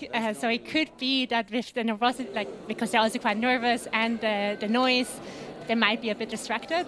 But let's hope not. Well, I tell you what, let's meet the teams that we are going to see in the Vision Assistance race. For this evening then, for our final qualifying session this evening, lining up on the Vision Assistance race, we are seeing 3 teams here. Opta-Heroes, AI and iRider will be competing. Let's find out a little bit more about the pilots. Assistance task, and let's take a look at who is lining up for this competition. On track number 1, we welcome from Austria aus Österreich, Team Opta-Heroes and pilot Bernhard Schuldig.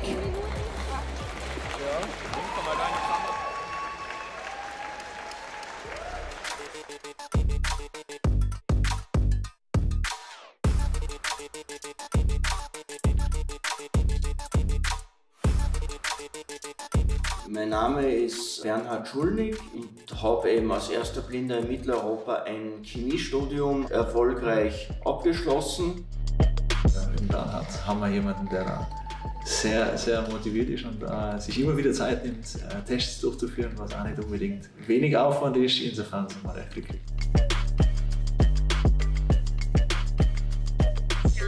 Das Herausforderndste ist dieser Weg, den man da gehen muss, wo man eben gerade bleiben muss.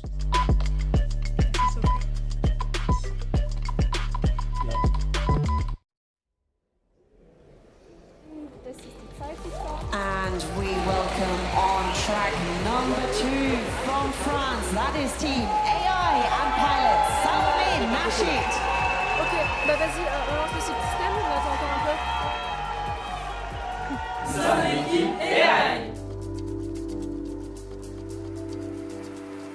Je m'appelle Salomé Nashit, j'ai 28 ans. Je suis quasiment non-voyante depuis la naissance à cause d'une maladie génétique qui s'appelle l'amorose congénitale de Leber.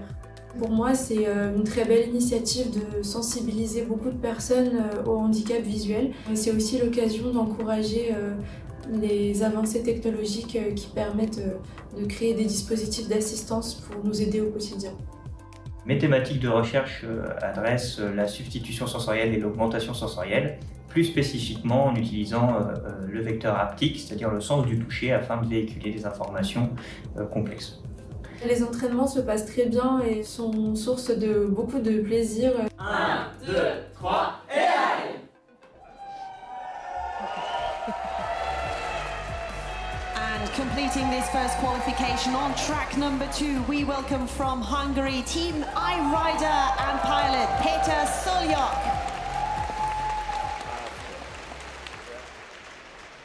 Team iRider comprises of researchers, students and staff from Pázmány University, where computer science and engineering are seamlessly integrated with molecular biology, neurobiology and medicine.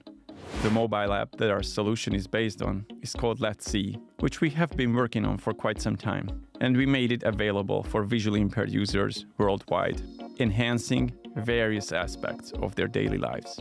Peter Soljok, our pilot, lost his sight at the age of 17. 2022-ben kerestek meg azzal a fejlesztők, a Pázmány Egyetemmel együtt, hogy bővítve a Let's See app tudását, és egyúttal meg is próbálva azt, jelentkeznének a CYBATHLON versenyre 2024-re a VIS kategóriában. Well, we have met the pilots now then. All that's left to do is get our qualifying underway here for our final sessions of the day on Saturday at CYBATHLON. Julia, obviously, you know, the final preparations here with the teams all around the pilots, making sure that they are ready to go with the devices that they are using, and all of them with diverse devices, I would say. Definitely a lot of really diverse devices. I really like how the teams put different focuses when they were developing the devices. So for example, iRider here really tried to develop a very affordable and accessible technology, whereas other teams are focusing more on the newest technology, having very fancy, state-of-the-art approaches. Yeah, it's very different, and it'll be interesting to see how it all works. So yeah, for example, I can download the app that they've created then, but that iRider created, potentially. Absolutely, you can. It's available on the App Store. I actually checked this morning.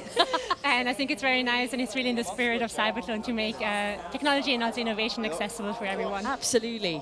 But technology has to have something to really elevate itself to, and we're always striving to make things better, which is what, you know, the other teams, like you said, iRider have gone for something which is fantastic, but it's accessible, and the others are looking in a different direction. Same direction, but it's just different.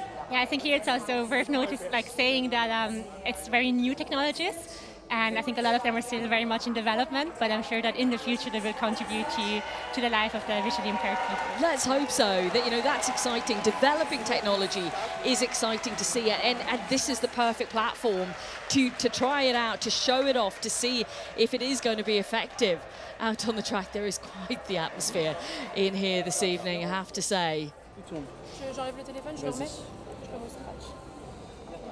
So for Salome here, we have kind of numerous items that we're seeing, Julia. What are we seeing? Yeah, she has a camera at chest height that is giving visual feedback, and then she also has a smartphone on this like little stick, and that helps her to focus on certain tasks.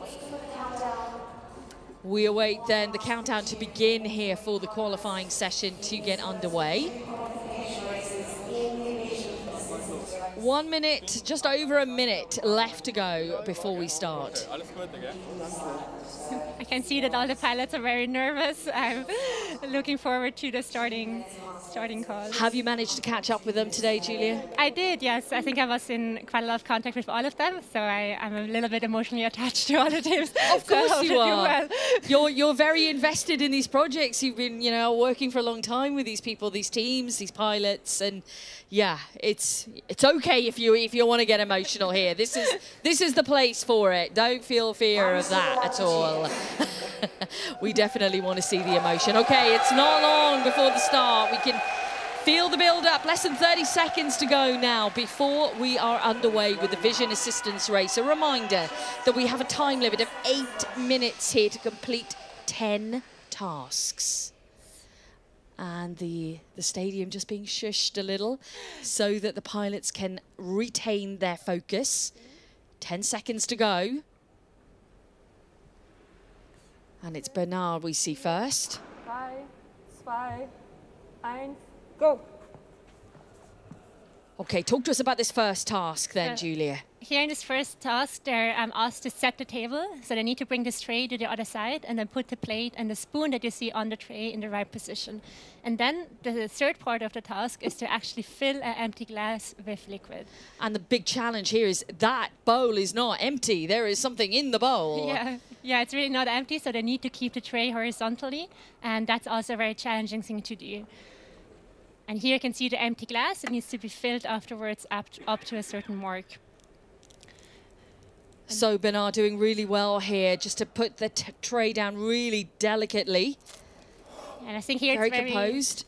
Very interesting to see as well how like something that is quite trivial for us can be very challenging for Bernhard now. Yeah, that's absolutely right. Okay, so tell us about the devices that he's using now to assist him here. So now he's using a phone to scan the table, and the idea is that he will try to find a spot on this white like sheet of paper to place the dish. You can see there are a little bit of nerves here, and that is completely understandable. Yeah, the team told me before that this is the task they struggle the most with. So I'm curious to see how they do today. Okay, so he places it down. He finds the cup here. And you can also see that he has some headphones, so he's getting acoustic feedback from his phone. Okay, so... Oh, he's shaking. Yeah, Must be the nerves. Yeah, it's absolutely the nerves, and you can completely understand it. It's the first qualifying session. We're in this huge stadium. He's doing really well, though, Julia, isn't he? He is. He's making sure now that it's really filled up to the mark. Go, Bernhard. Here it's also interesting to say that Bernhard actually never used a smartphone before the CYBATHLON competition. He was relying on a blind shell phone, which has been designed for visually impaired people. Wow. Okay, now we're with Salome, who's making her way forward.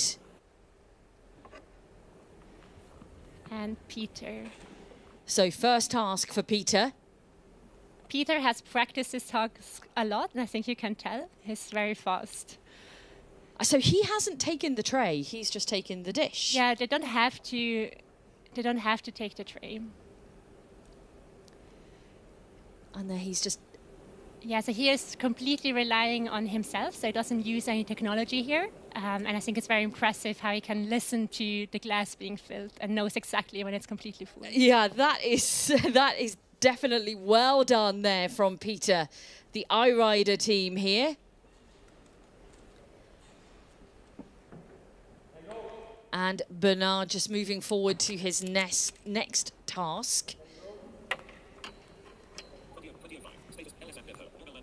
So tell us about what Peter is using here, because you mentioned the app, which is readily available, so you can hear it talking. So it's audio commands. Yes, so he's getting audio commands from the phone. I think you can hear it if you're all very quiet for a sec.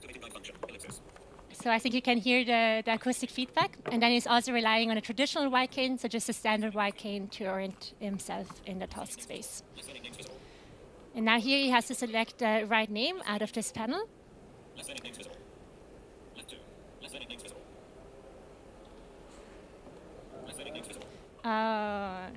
Unfortunately, no, not quite the right one there. But he did pass the first task. You can see there's 10 already completed, and Nasheed has completed the second task. But now we are moving on with Bernard. Yeah, so here's also scanning the doorbell panel, and it's quite challenging because there's a large variety of names, and sometimes we have multiple names, sometimes we just have a single name, sometimes there's nothing at all. So it's actually quite a challenging task to solve for assistive technology.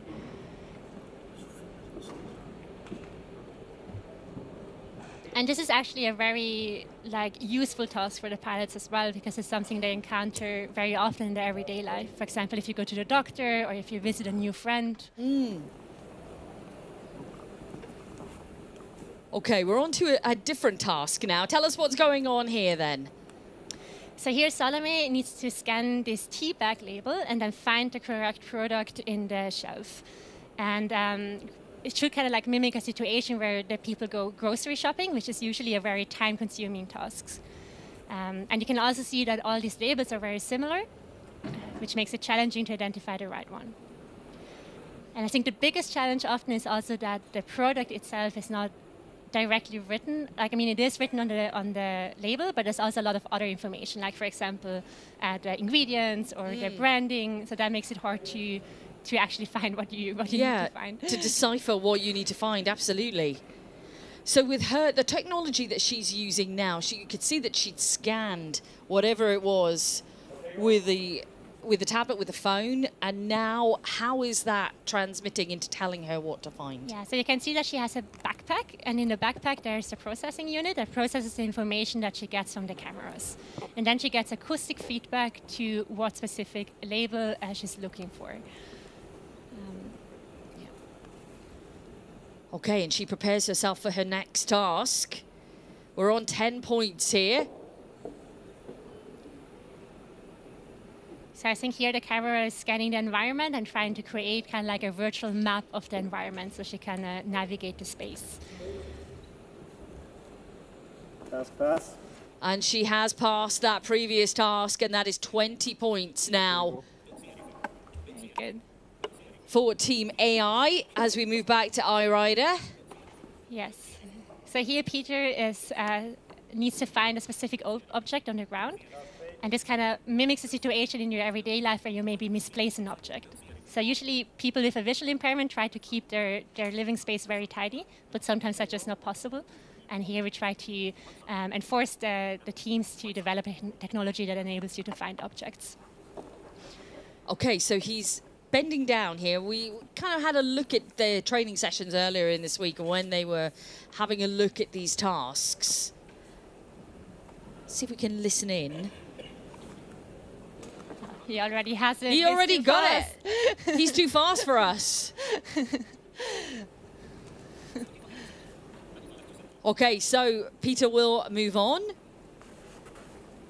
But first he has to put the object into the bowl. Yes, correct.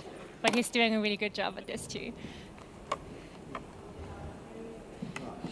Okay, this task is very challenging, so I'm curious to see how he does here in the next one.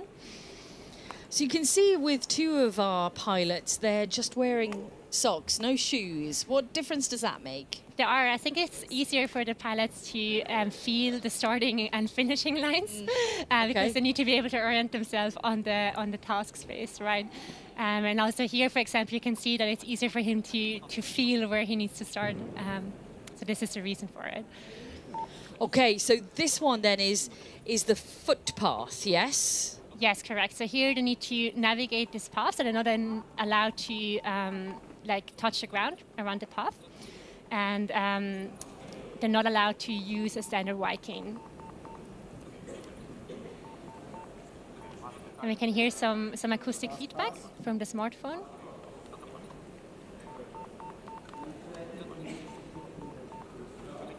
Yeah, you can see just Bernard from Opta Heroes is bypassing quite a few of the tasks there. Yeah, they told me earlier during the training session that they're very much under time pressure, and I think they're very quite nervous as well. So yeah, it's the first round in the arena. Yeah, absolutely. Hopefully second pass, we'll see a little bit of improvement and those nerves would have calmed. Let's listen in to Peter. Ooh, it's so close. Amazing.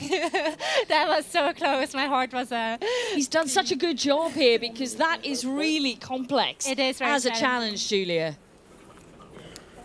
Oh, and okay, he is bypassing. Yes. Oh, the touch screen. Okay, so the touchscreen, which replicates so much that we see in everyday life. If you're not using a computer to buy something anywhere out, then you're just not part of the current existence, because everywhere now requires these things. And for Peter, he has to find a specific item here. Yeah, he needs to find the salad. But I'm always super impressed by this task because I can't even see where the salad is from this distance. And I think the most challenging part is actually to get the pilot to press the right button, so like navigate where the finger needs to go. So difficult. We just see Nasheed has also bypassed a few. Fail. It's a fail here for Peter. We'll give you a rundown of exactly the passes and fails once he completes. Okay, so here's passing the task too. Okay, so all three of the pilots then through, and now the arena can pump out some noise. They have respectfully stayed very quiet through the first qualifying session. Yeah, I think they all did really great. Yeah, they did. They're difficult challenges, Julia, and like you said, different technology, and it's the first one. There's a few nerves there. Yeah, there's a lot to factor in here, as we've seen with the other disciplines as well. Absolutely. And I think here, like, every little small change in the environment really affects their technology. And you can see there on the screen the points awarded then, with Peter with 30 and Nasheed with 20. And Bernard not scoring any points on this first qualifying, but they do get another opportunity, and that's the important factor. So they do get another chance to do it again. Let's take a look back at some of the moments then. He did such a good job here at the opener, and a couple of people had different tactics there. You didn't have to carry the tray, some just carried the bowl. Yes, I think we saw a lot of different approaches to solving the tasks. Which is good to see, because you know the team and as well as the pilot are looking at these tasks and finding the most efficient way to get through them, and a way that works for them. Here you can also see Peter measuring the distance to the objects using his wide cane. So here you can really tell that he practiced a lot. That was incredibly fast. Yeah, that was super fast. We were trying to listen in and we were caught out completely by that. Oh, that was such a shame for Bernard. This was, you know, one of the most impressive ones to watch, because he was very quick, but it was very close at that point there. Made Julia gasp. Okay, let's head out onto the arena floor then and catch up with Abby. Bex, thank you. Well, CYBATHLON 2024 is 4 years of hard work since the last event, but the idea actually originated in 2013. Robert Riener from ETH Zurich. Here is the history of CYBATHLON. The CYBATHLON. This is the world's first bionic game. This is actually about improving real life. Une épreuve expérimentale qui repousse un peu plus loin encore les limites du corps humain. Regardez le CYBATHLON. It's amazing what has been developed now after 11 years. It was maybe a crazy idea. And it's amazing to see the idea became real. The purpose of CYBATHLON is really great. It motivates the researchers and developers to develop assistive technologies with and for the people with disabilities. And this is, since years, very meaningful and still kind of the DNA of CYBATHLON. It's my heart project. It's something I did the last 9 years. To do something meaningful, to really develop something that people amazes. For me, it has a lot of positivity. These three people have shaped and influenced CYBATHLON for years. It all started in 2013 with a crazy idea from a brilliant professor. At the beginning, the problem was that people said, "Are you crazy? That won't work. You won't get enough teams. Maybe television does not want to make a freak show out of it," and so on. I remember when Robert came into the laboratory announcing the CYBATHLON in 2013. He showed us his ideas, and this was the first contact point with the CYBATHLON project.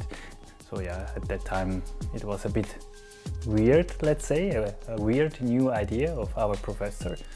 But yeah, it turned out to be very cool. And some months later, I took over some responsibility for developing the competition together with many people. And this was developed from a single competition to a movement. We came up with this challenge format, and it was quite successful.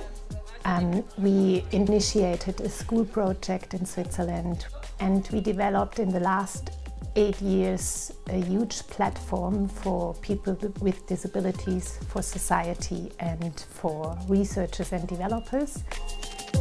2 new disciplines have also been added. There are now 8 disciplines in total, but there were also many problems to be solved over time, such as the corona pandemic. When we had to postpone the event in March 2020, it was a crazy decision we had to take. We were so close to the event that was planned for May 2020, and then Annie came up with the idea to make a remote event.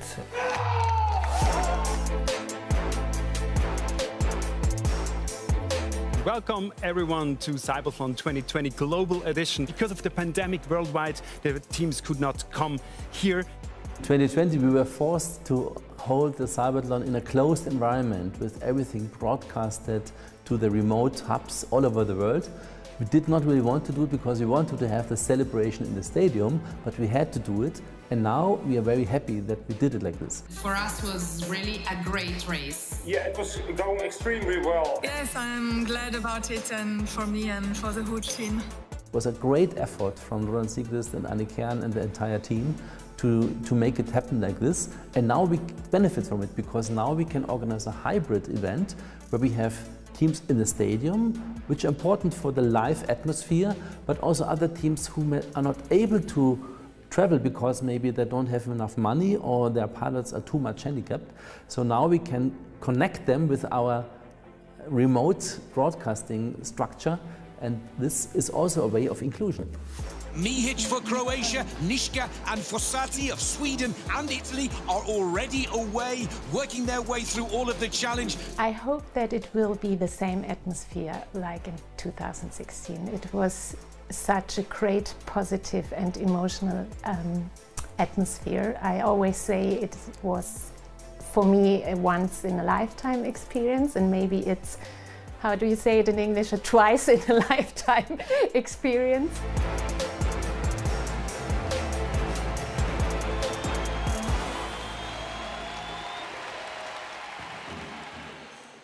We are joined by Annie Hearn, the co-leader of CYBATHLON, who you've just seen in that video. And I'm going to pick up on something you said, Annie, straight away, that you hope this event would replicate some of the emotion of 2016. Has it done that? Yes. Definitely. Plus some? Yeah, I think so. So when the leg prosthesis race final started, I started to cry, as I did in 2016 when the whole event started.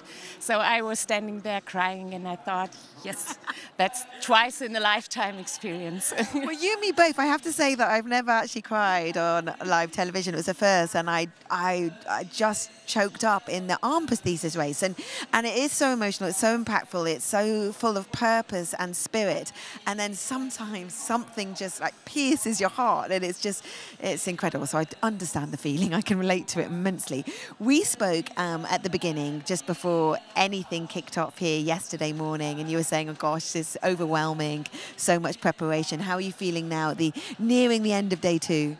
I'm feeling very well, very good, and I'm extremely tired, I think, like the whole team. So the team is doing such a great effort. It's amazing how everyone works to a common goal, how everyone supports us. The atmosphere is so good. Everyone respects each other. Everyone is having fun. I think it's just great. You've seen that, haven't you, with the volunteers and then the referees and the pilots. There's such a spirit. You know, they're obviously wanting to win, of course. This is years of practice. But then at the end, it's like they've all won. It's really a wonderful, inclusive spirit. Yeah, I think so too. So yeah, they sometimes complain a little bit, but in the end, they're congratulating each other. They are with each other. They're celebrating with each other. So this is what we wanted, and I think we achieved it. Annie, what have been the challenges that you've had to overcome? I mean, this is usually an ice rink, so that was one challenge immediately. Yes, this was a huge challenge because on Tuesday it was still a little bit wet on the floor, so we managed this, and we see what we have to manage tomorrow in the stadium and around the world, but I think we can manage it. So what can we look forward to tomorrow? So tomorrow we have the Exoskeleton races. Unfortunately, we couldn't have them today. But yeah, and the finals of the other 4 disciplines, and I think they will be as emotional as today. And then we are done with CYBATHLON 2024, and I think we are all gonna go celebrate. Yeah. And celebrate, and can you get some recovery? Or do you go straight back into planning what's next? Yes. Just a little bit of recovery. Yeah, exactly. Tuesday and Wednesday I recover, and then I have to go back. And a little Aperol spritz before recovery, I think, as well. Well deserved. Thank you. Annie, thank you so much. We have got the second qualifying run of this VIS race, otherwise known as Vision Assistance Race. And hopefully, Bex, all the nerves have slightly calmed down slightly. But before we get on with that and hand you back to the commentators, let's just take a short break.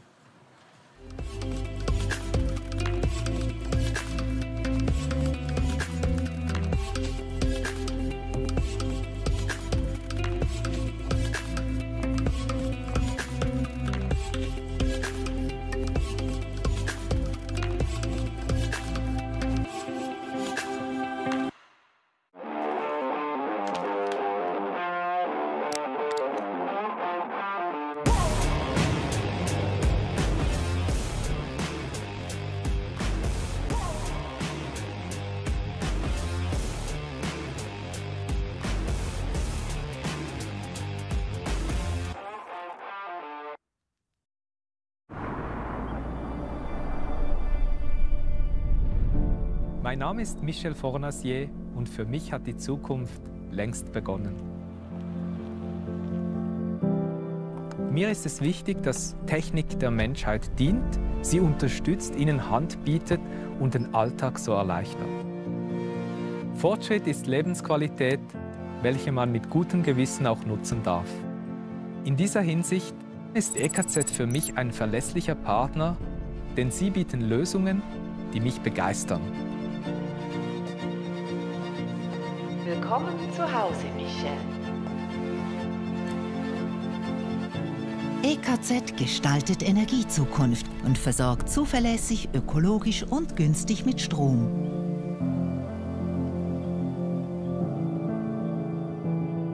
EKZ, stolzer Partner des CYBATHLON. The second qualifying run then of the Viz race is about to come up. So I will hand you back to Julia. First of all, though, Bex. Thank you very much, Abby. Yes, second qualifying coming up. I'm so nervous. But are you as nervous for the second run as you were the first? Because we're hoping the pilots' nerves have calmed down a little now. I'm honestly more nervous now because I know they can do it. So I want to see them succeed in the tasks. Of course. You mentioned before, we were just chatting while we were taking a break there, that in training you have seen them complete far more tasks than they did right there and then. And I'm totally going to put that down to nerves. Absolutely. I think it's really the nerves. Peter then getting himself ready, everyone getting himself ready. Just quickly, because we're seeing Salome here with the covering over her eyes. Why is that, Julia? Yes, so all the pilots are legally blind, so they all have a visual impairment, but there are different, being legally visually blind doesn't mean that you don't have any vision at all. So some people can still see some bright spots and things like this. So she has to wear these eye covers because she still has some kind of residual vision, although it's very limited.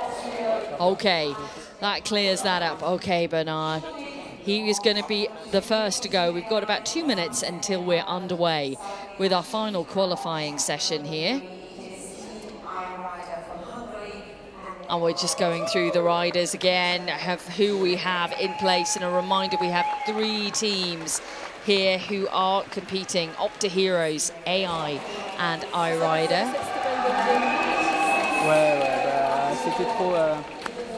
Hopefully, knowing what they've gone and done on the first one, knowing where the faults lay, and for some it'll just be the nerves at the start, hopefully is going to help. But we talked about this at length, Julia, haven't we? The collaboration between the pilots and the teams behind the devices. They want to show it off to the best of the ability, the pilots, and that's an extra pressure. It is, yes. I mean, it was a very user-centered design for all of them, so they really developed the devices with the teams over months, if not years.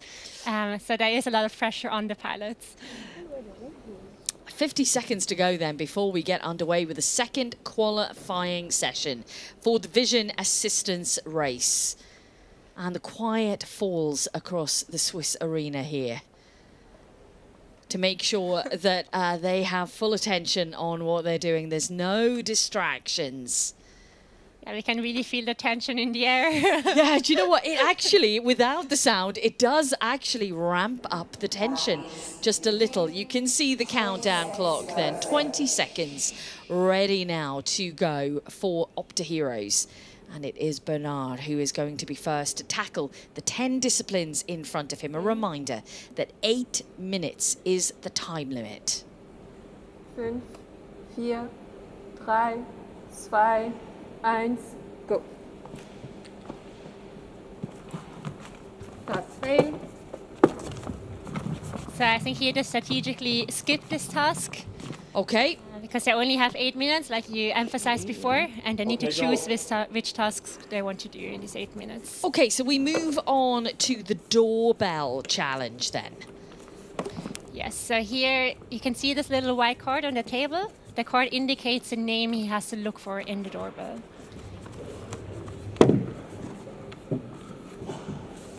So he's now finding his way into the door.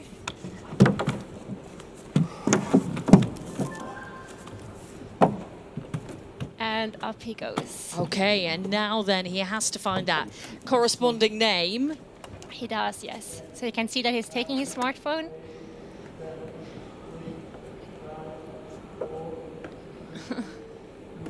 And they have this 3D printed accessory for the smartphone to orient themselves on the panel.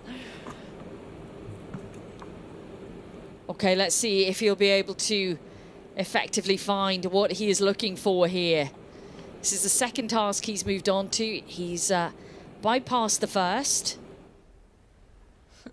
I love this idea, it's great. So exactly what is it doing there then with that extension?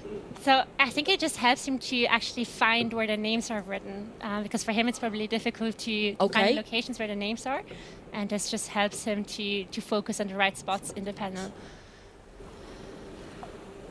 Okay, so we're underway with AI now, Team AI, and we're on this, first task called Dish Up. Salome is doing great. She's also relying on her senses to listen to the filling of the glass. Oh.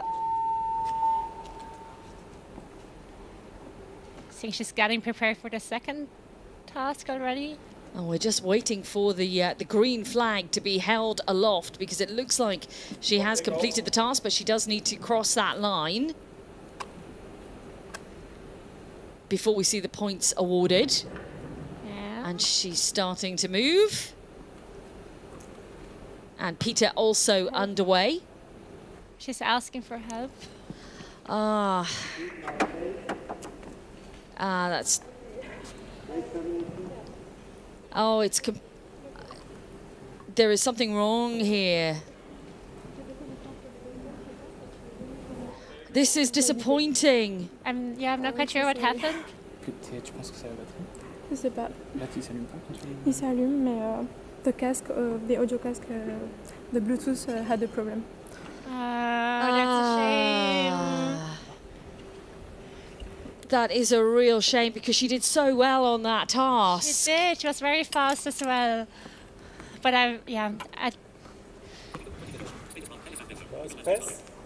Okay, let's move on then. He's passed the first task, Peter, for the iRider team. Peter moving very confidently towards the door.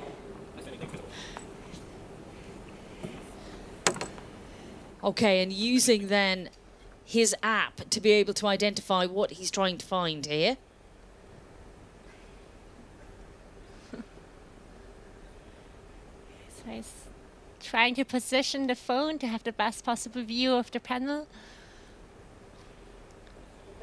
And successfully done it. This is a tricky one, this next challenge, because he's got to locate the empty seats here. He does, yes. So here we are mimicking a situation that you would have, for example, in public transport or in the cinema, where you need to find a seat to sit down, but you don't want to touch the people in the other seats to find out where the empty seat is. Yeah, this is a good point. And then you can see just ahead of him there are blocks on a table, and he needs to mark out with the blocks exactly where the empty seats lie. Exactly, yes. So using this display, he indicates to the referees where he thinks the empty seats are. And this, I think, is also interesting. So here's positioning himself in the middle, behind the last row, to again scan for the empty seats.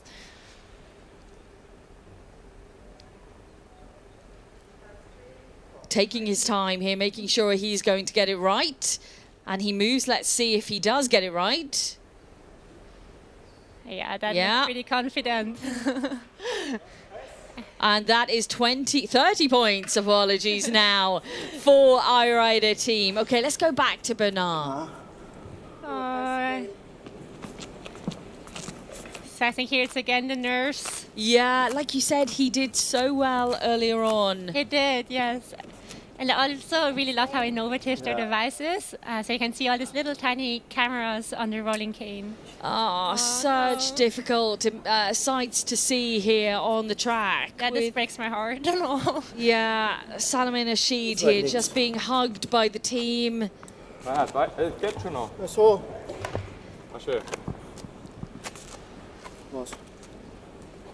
So we're back with Bernard, who is He's determined, isn't he, Julia? He is determined. He wants to complete some of these tasks. The nerves maybe have got the better of him in this situation, but there is such an amazing determination here. Yeah. And we're back with Peter in the finder task. Yeah, so he has to pick up an object then. So he takes the lid off the box. It reveals what object he needs to find on the floor. And then he has to go and find it. Yeah.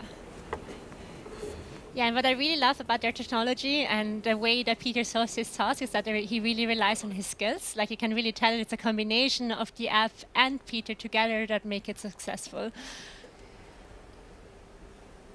Okay, again, that's strong. He needs to now place the item in the bowl.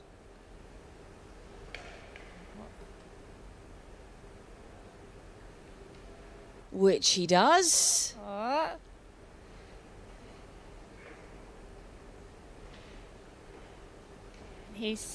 And he crosses, and it is the green flag, and more points in the bag. Okay, we're back with Opta Heroes now. Okay. Yeah. So he has to find the fruit salad here. He does have to find the fruit salad. You can see the little sticker he has on his finger. This helps the algorithm to identify where the finger is. Okay, and we have Peter. Just making the first tentative steps on the footpath. What's this? Oh.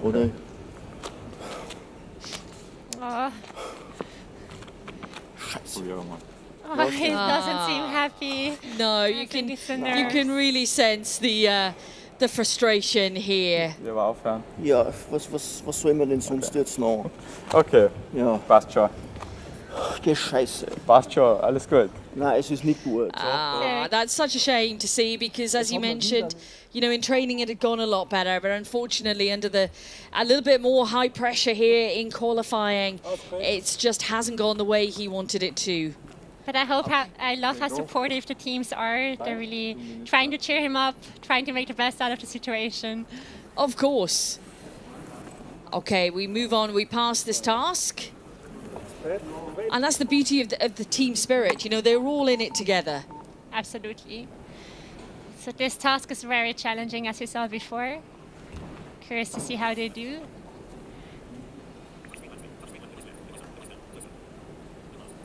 So if we listen in here.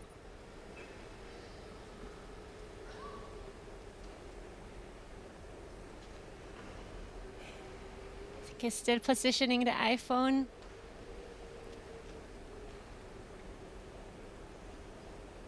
Oh no. Oh no, it's dropped. Okay. And now we can just hear the instruction.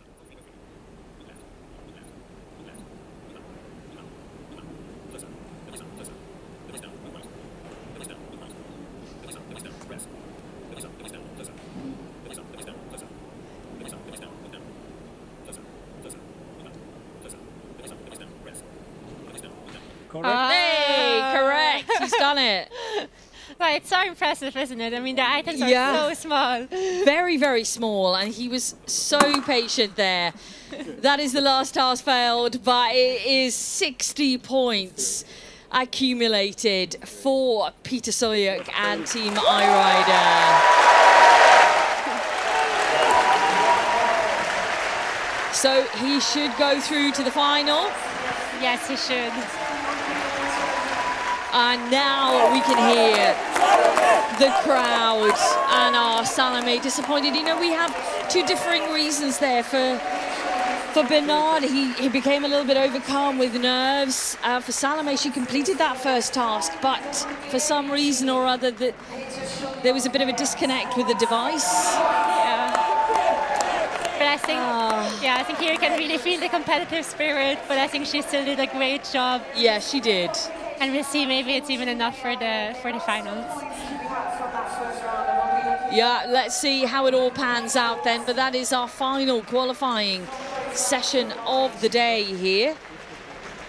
Let's take a look at some of the moments here. And this was the task she'd done so well on. And for Peter, second time around on that path, not so strong. Yeah, I mean, it's very tiny movements in this, right? They really have to make these tiny little steps, very careful. And if you're nervous, I think that's just so challenging. So challenging, and definitely nerves have played their part in this qualifying session. We have seen that.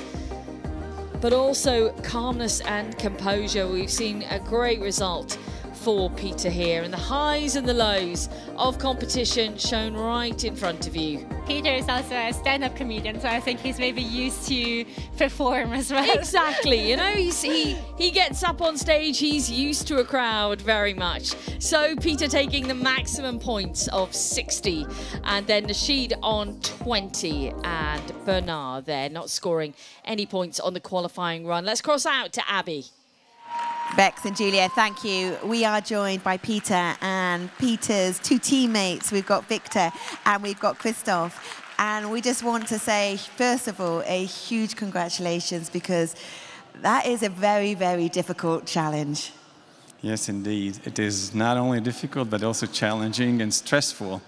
And everyday life shouldn't be stressful. That's what we're working for, to make less stressful the everyday life for visually impaired people. And you're speaking on behalf of Peter because you can speak English and you speak it very well. But tell us about this device, which is an app, and it's iRider, it's your name of your team, and Let's See is the app. And it was really successful there, despite the stress.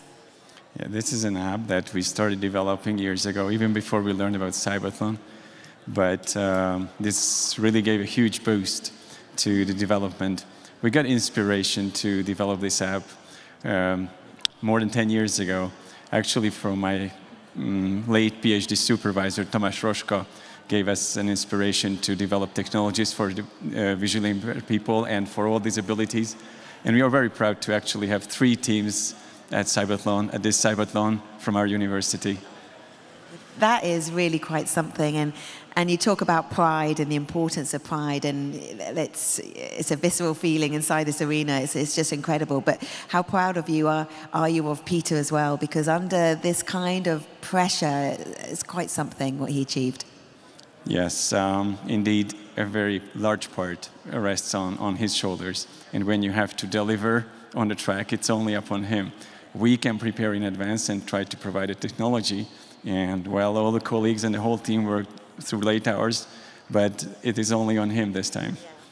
And Peter goes around the country giving lectures and improving awareness. He's also a stand-up comic. And how important is that attitude, really, and that positivity to what you're trying to achieve? Actually, absolutely yes. So he's a very positive person. I think many of the visually non-impaired or sighted people could learn from him to be cheerful and also to be optimistic and also how to approach life. And he delivers this message not only to adults but also to children. So that's a fantastic endeavor and a mission. Well, from all of us, and to Peter, of course, and to the iRider team, congratulations. We'll be seeing you in the final. Thank you very much. Yeah. A very well-deserved round of applause from the arena here in Cloten. Bex, what an extraordinary day of CYBATHLON 2024 we've had. It has been an extraordinary day, and we've got one more day to go, Julia. Julia's emotional here. I'm a little bit emotional, yes. Very emotional here alongside me, but it has been a day of raw emotions out there. We've really seen the highs and the lows of competition out there, you know, the disappointments, but we've also seen the euphoric and ecstatic moments from the pilots, from the teams, and the support here, Julia, has just been amazing. It's been a great atmosphere all day. Absolutely, yes. I loved how everybody started shouting Salome once she finished the race, just to support her despite this difficult situation. And I think the teams did great, all of them. So it's been a very emotional race. It has been. We'll be back, of course, for more vision assistance qualifying tomorrow and the final day, Abby. We will indeed. So what can we look forward to on the final day of CYBATHLON 2024?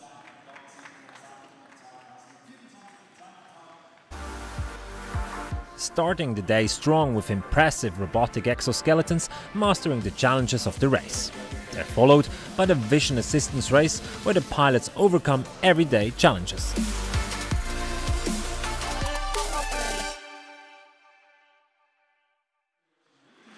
So we have got the finals tomorrow. It's the final day of this global series of CYBATHLON 2024. We've had an extraordinary day today. It has really been, as you heard Bex in commentary say, and Julia as well, an emotional day, but one full of determination, resilience, hope, optimism. So much hard work has gone into it, and it's just a pleasure and privilege to be a part of it. We'll see you tomorrow morning.